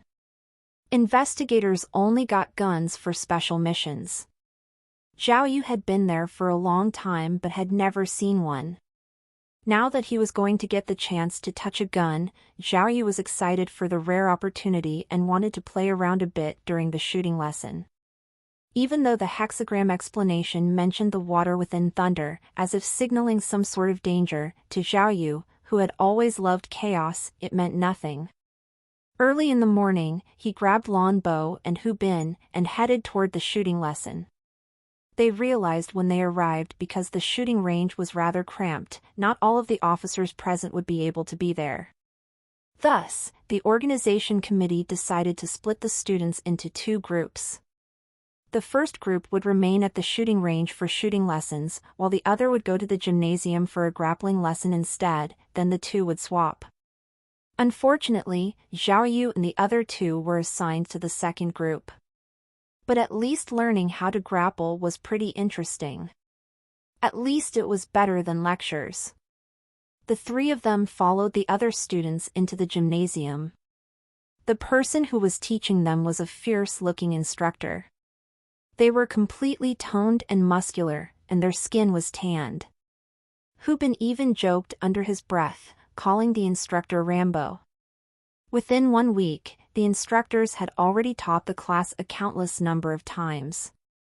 So giving lessons to the investigators was just routine by that point, and the lesson flowed with ease. Investigators, after the opening speech, the instructor headed straight to the main topic. For the investigators in the Criminal Investigation Department, we often come face to face with criminals. These criminals range from pure evil to simple drunkards. Our goal is to apprehend these criminals. Thus, we need to use the quickest methods to restrain them. The art of grappling is a very good choice. Today I will be introducing a few simple, but effective grappling moves, hopefully you guys will cooperate. After he finished, the instructor demonstrated a few moves. The first few were all basic grappling techniques like neck and elbow locks. To demonstrate their effect, the officer asked a few police academy students to assist, and asked them to play the role of the criminal. The police academy students often helped the instructors, and were familiar with the routine. Their performance was realistic and exaggerated, earning applause. At first, Zhao Yu watched with interest, but after a while, he noticed many problems. Without a doubt, if one learned the grappling technique, they could quickly restrain criminals. But the one key issue was the number of people a police officer had to take on. If it was a one-on-one situation, then grappling was an obvious choice, but what if there were multiple criminals? 2, 3, or even a gang? If you restrained one, then another one would stop you. What would you do then? Zhao Yu, who had lived and fought on the streets, had experienced countless gang fights. In a life-and-death situation such as a gang fight, there was no way to make use of grappling. That was the reason why Zhao Yu supported violence. In a gang fight, you could only win if you were the most violent and savage one there. Zhao Yu felt that the most wicked criminals would feel the same way. Rather than trying to capture them alive and risk using grappling, it would be much easier to hit them hard and fast, quickly causing them to lose the ability to fight back. Like with the taser rape case, the criminal had been wielding a high-voltage taser. If you wanted to capture him, there was an undoubtedly high risk of being hurt. Zhao Yu also noticed that the moves that the instructor used, despite being fancy, were not practical at all, and were mostly for show. If he were assisting, he would probably cause a lot of problem for the instructor, and would not be easy to restrain at all. Zhao Yu was almost tempted to stand up. He wanted to test the instructor, to see if the instructor's grappling skill or his own fearless fighting was better. But giving it a second thought, he realized that they were still in class. The instructor had a job to do, and there was no need to cause a commotion. Besides, once the class was over, he could still go shooting. Because it was a practical course, once the two grappling techniques were explained, the instructor gave them time to practice. Zhao Yu had originally wanted to test it on Lan Bo, but Lan Bo was smart enough to know better. He knew that Zhao Yu was heavy-handed and said that his stomach hurt and ran to the bathroom. Zhao Yu could only pick on Hu Bin, who was simple-minded. Hu Bin was tall and bulky, and did not mind Zhao Yu's moves. The two traded places practicing neck and elbow locks, and were very engaged. But just as Zhao Yu locked Hu Bin's elbow rather forcefully, he raised his head and saw a beauty in the crowd. Wow! With one glance, Zhao Yu's eyes suddenly lit up. Wow, my God! Beautiful! A young woman made her way through the crowd. The woman was about 5'5", with a thin, curvy shape. She had a mushroom-shaped bob haircut, and her hair was very black and shiny. Her face was clear and sharp, her eyebrows were thick and her eyes were large. Her nose was small, and her lips were very red. The way she swayed as she walked was very pleasing to the eye. All of the investigators taking lessons wore the same police uniform. Only this woman wore a light blue sports uniform, appearing individualistic and lively. "Oh, you're here, Ying." In the crowd, an investigator greeted her. The lady nodded, then went to the water fountain and fetched a cup of water for herself, and drank the whole thing in one gulp. When she raised her head, the sun shone directly onto her face. Zhao Yu could clearly see a few drops of water roll down her lip, slipping down her pale white neck and onto her shirt. Zhao Yu's throat was dry, and he stared unrestrained as if he had lost his mind. His heart was beating uncontrollably fast. "You!" At that moment, Hu Bin was still pinned down by Zhao Yu and was at his breaking point. Can we talk? Can you let me go? I think my arm broke." "Oh, I'm sorry." Only then did Zhao Yu remember that Hu Bin was under him. He had almost twisted Hu Bin's arm due to his excitement, and Hu Bin's face had turned purple. "Who?" Zhao Yu held Hu Bin's shoulders and pointed at the beauty far away. "Have you seen that girl before? Is she a trainee here?" Hu Bin massaged his arm, glanced over and joked, "Why? Bro you? Aroused? This girl came yesterday, she should be a criminal detective." "Oh. A policewoman." Zhao Yu felt a slight regret. He had slept through the last few days of training because he could not understand the lessons. However, he mainly felt regret because there were so many women around, not to mention beautiful women for him to look at. If I had known there was such a pretty policewoman around, why would I stay in and play my stupid online game? Zhao Yu thought to himself.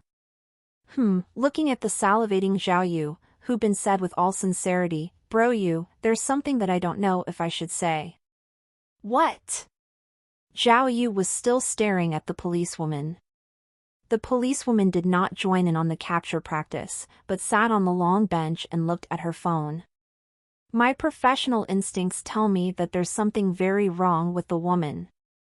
Hu Bin said seriously. Ever since she appeared, no male's event went near her. Ah. What? Zhao Yu grinned at Hu Bin. Are you okay? Isn't it better that there are no guys hitting on her? No. That's not what I meant. Hu Bin tried hard to explain. During yesterday's lesson, once this woman took her seat, all of the policemen near her ran away. Take a look, look. Zhao Yu raised his head and saw that what Hu Bin said was true. There was no one beside the policewoman on the bench. There had initially been a few policemen sitting on the long bench, but they had all ran off. Kiki, Zhao Yu thought nothing of it. A great thinker taught us that if we want to know if something stinks, we have to smell it ourselves. Heh heh, smell it and you'll know it. With this, Zhao Yu rubbed his hands together and tiptoed toward the policewoman, like the big bad wolf that saw Red Riding Hood. Bro Yu, Hu Bin called out softly, what's the name of that thinker? Lan Bo returned just as Zhao Yu left. What happened? Did Zhao Yu do anything to you? That fella's really ruthless, Lan Bo was blabbering to Hu Bin when he suddenly saw Zhao Yu walking toward a policewoman. When he saw the face of the policewoman, he was startled and almost lost his balance. Ah! What? My goodness, Lan Bo stuttered in shock. Why is she here? Bro Yu, what's Bro Yu doing? He's aroused. Hu Bin said matter-of-factly, males with excessive secretion of hormones, and in heat are all like this. Heh. Visit novilbin.c/m for the L-test updates. What? Lan Bo caught hold of Hu Bin. You horrible kid, why didn't you stop Bro Yu? Stop him? Why? Hu Bin was puzzled. Meow, that's Miao Renfeng. This is no joke. It's a matter of life and death. Lan Bo smacked his own forehead. Oh dear, Bro Yu's in danger. Lan Bo, are you also aroused? Hu Bin explained carefully. Miao Renfeng is a highly skilled expert in the martial arts novel, The Flying Fox of Snowy Mountain. He's a guy. Damn you! Lan Bo scolded anxiously. You don't know Miao Renfeng? She's the nemesis of all policemen in Qinshan, don't you know? Who? What nemesis? The overbearing policewoman from Ruyang Branch, Miao Ying. Nicknamed Miao Renfeng. Lan Bo bared his teeth and shouted, haven't you heard? Hu Bin shook his head. Two-time champion in the elite sparring competition, Lan Bo made a quick introduction. Taekwondo black belt, Judo black belt, master of free sparring, grand expert in mixed martial arts. You haven't heard? Hu Bin shook his head, dumbstruck. My goodness! None of the criminals she's caught had good endings. All of them were turned into cripples by her.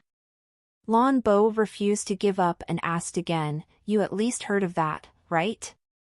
Hu Bin shook his head, dumbstruck and trembling. All right, pretend I didn't say anything. Lan Bo gave up and lowered his head. After a few seconds, Hu Bin finally understood. Oh, I get it. So, it's not because of farting. While the two were talking, Zhao Yu had reached the policewoman and gave an introduction straight away. Hello, how are you? I see that you've just gotten here and have not seen the grappling technique that was just taught. I've already mastered it, so why don't I teach you? While talking, Zhao Yu took a few sniffs and did not smell anything weird. Seemed like Hu Bin's guess was totally wrong. Hearing Zhao Yu's introduction, Miao Ying raised her head, took a glance at him and looked a little surprised. Heh, there's no need to thank me, we are all colleagues, and this is what I should do. Zhao Yu extended his hand as if he were inviting her to dance. Miao Ying smiled as if she had been touched by something and stretched her hand onto Zhao Yu's, like a graceful princess. Her hand was smooth and silky. With a little help from Zhao Yu, the beauty stood up tall and valiant. Zhao Yu was 5'8" and Miao Ying 5'5". The two looked like a perfect match standing together, catching the attention of the agents around them. However, agents who knew about Miao Ying were not admiring the pair, but were full of surprise, curiosity, and anticipation. They were surprised that there was a guy reckless enough to dare to tease Miao Ying. They were curious to find out who on earth was the reckless guy. They were anticipating how miserable the guy would end up later. However, there were also some kind-hearted agents who looked at Zhao Yu with sympathy, which was how Lan Bo felt. He was praying silently in his heart, "I hope my dear bro Yu doesn't end up crippled."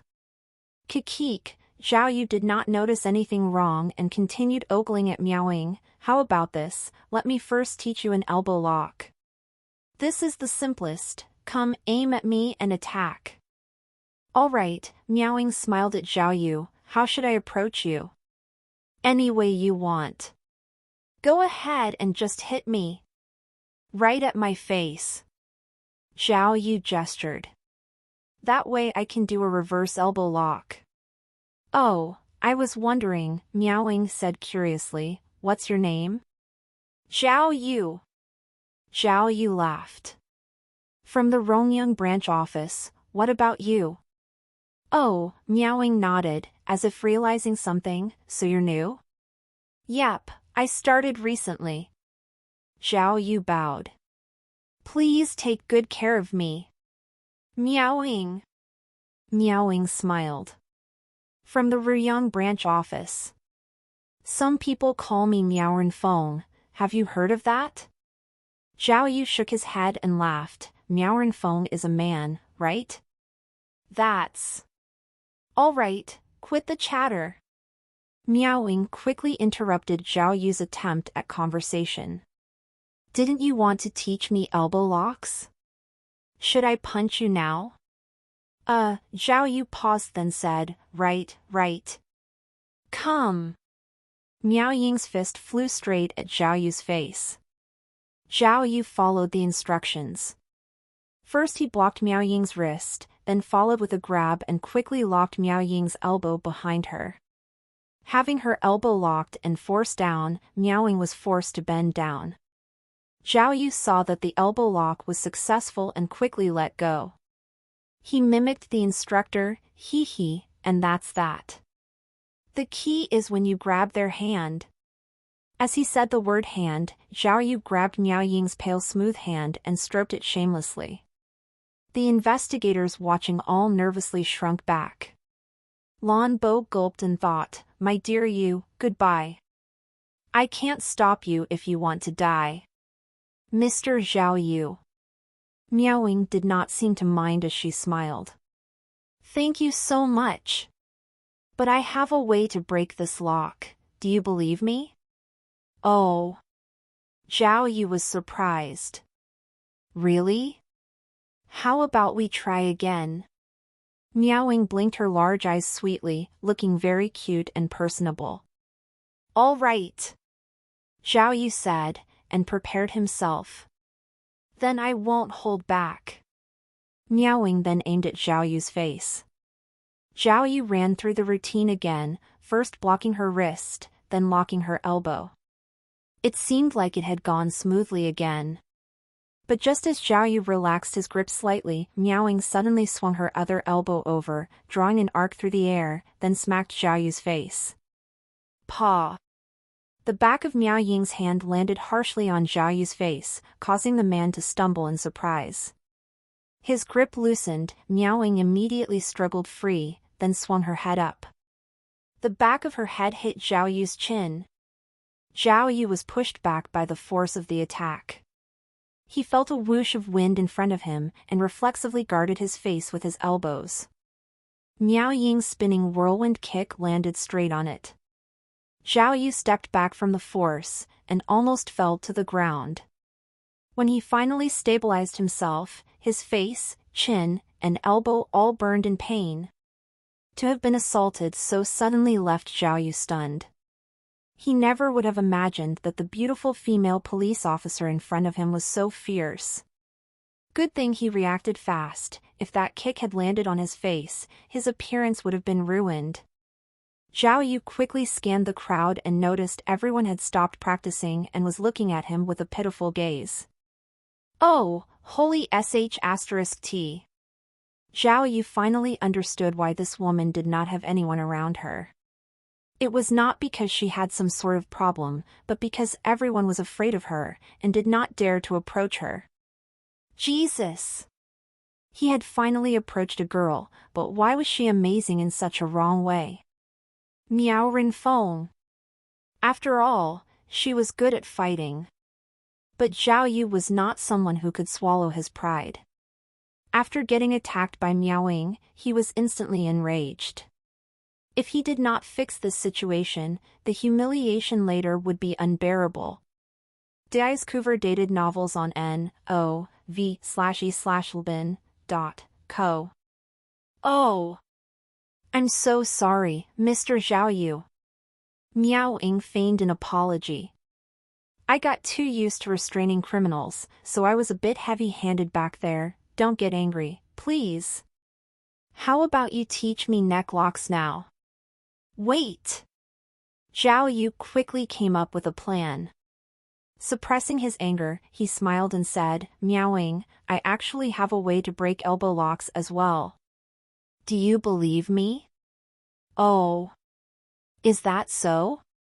Miaoying rolled her eyes, already guarding against Zhao Yu's attack. How about I attack you? Zhao Yu gestured. You can lock my elbows and see if I can break it, how about it? Sure. Miaoying was skilled and knew it, so she was not afraid at all and immediately prepared herself. The investigators surrounding them did not care about practicing anymore, and everyone crowded around. They mainly wanted to see the fearless Zhao Yu get pummeled. Watch out, I'm coming! Zhao Yu aimed a punch at Miaoying's face. Miaoying quickly grabbed his wrist and put him in a solid elbow lock. Miaoying purposely pressed down hard, almost trying to break Zhao Yu's arm. Even if she did not break it, she wanted to force Zhao Yu to beg for mercy. But Miaoying had underestimated Zhao Yu's capability. Just as Zhao Yu's elbow was restrained, he stomped on Miaoying's feet. Miaoying loosened her grip, and Zhao Yu threw his head back heavily onto Miaoying's chest. The force caused her to stumble back a few steps, nearly tripping over herself. Ah! The audience was shocked and nearly cried out. Zhao Yu also was very strong. Miaoying's feet were swollen from the stomp, and her chest also felt like it was about to fall apart. Aya! Zhao Yu was a master at acting, and put his hands together to apologize. My bad, I never know when to stop. Miss Miaoying, how do you like my move? I call it pig feet stomp.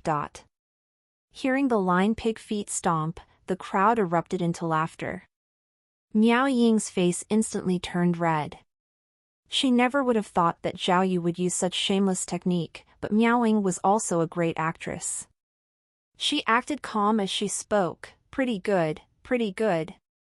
Mr. Zhao Yu, I still have one ultimate technique for breaking elbow locks that I haven't used. Do you dare to try it? Fine. Zhao Yu had no fear, and gestured for her to begin.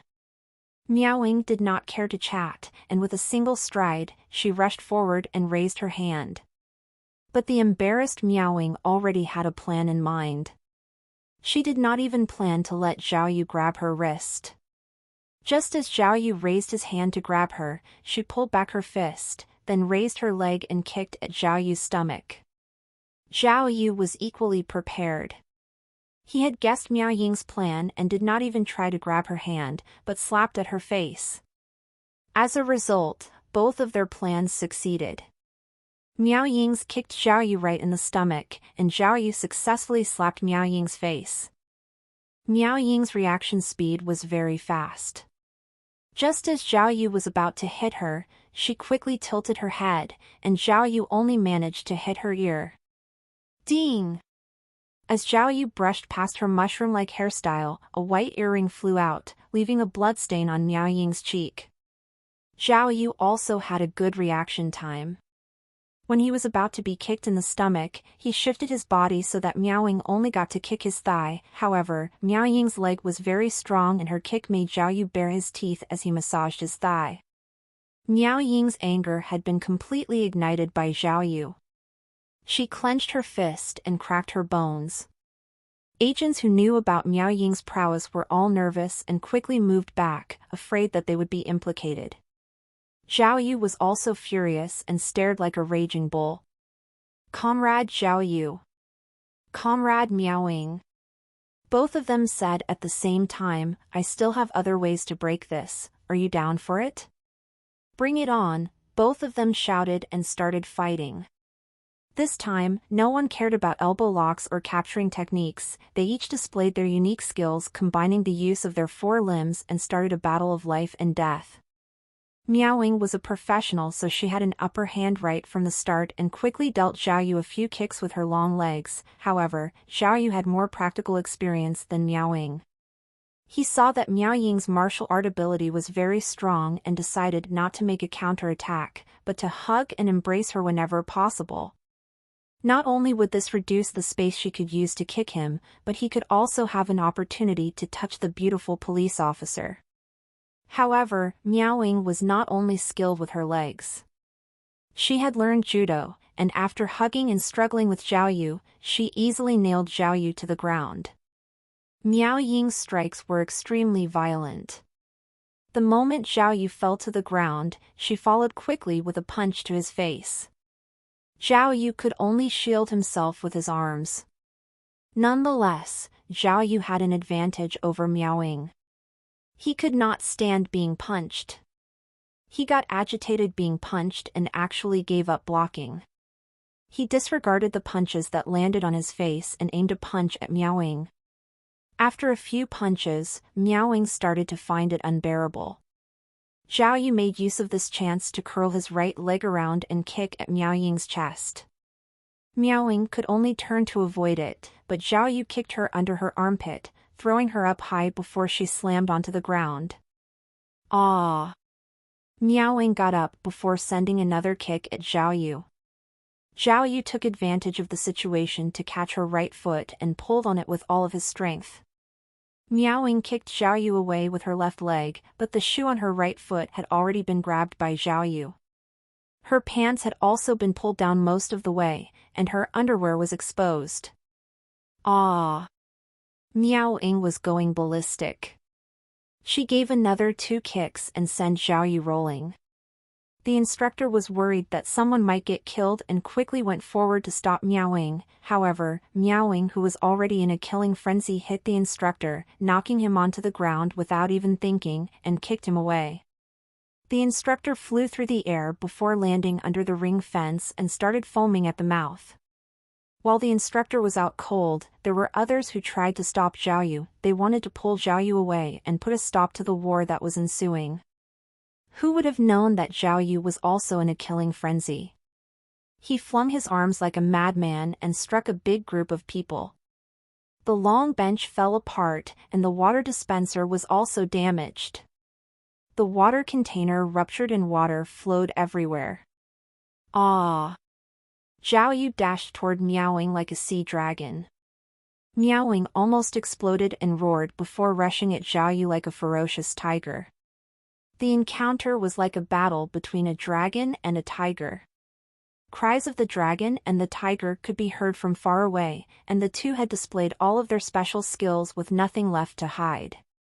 At the climax of the fight, the entire ground seemed to tremble.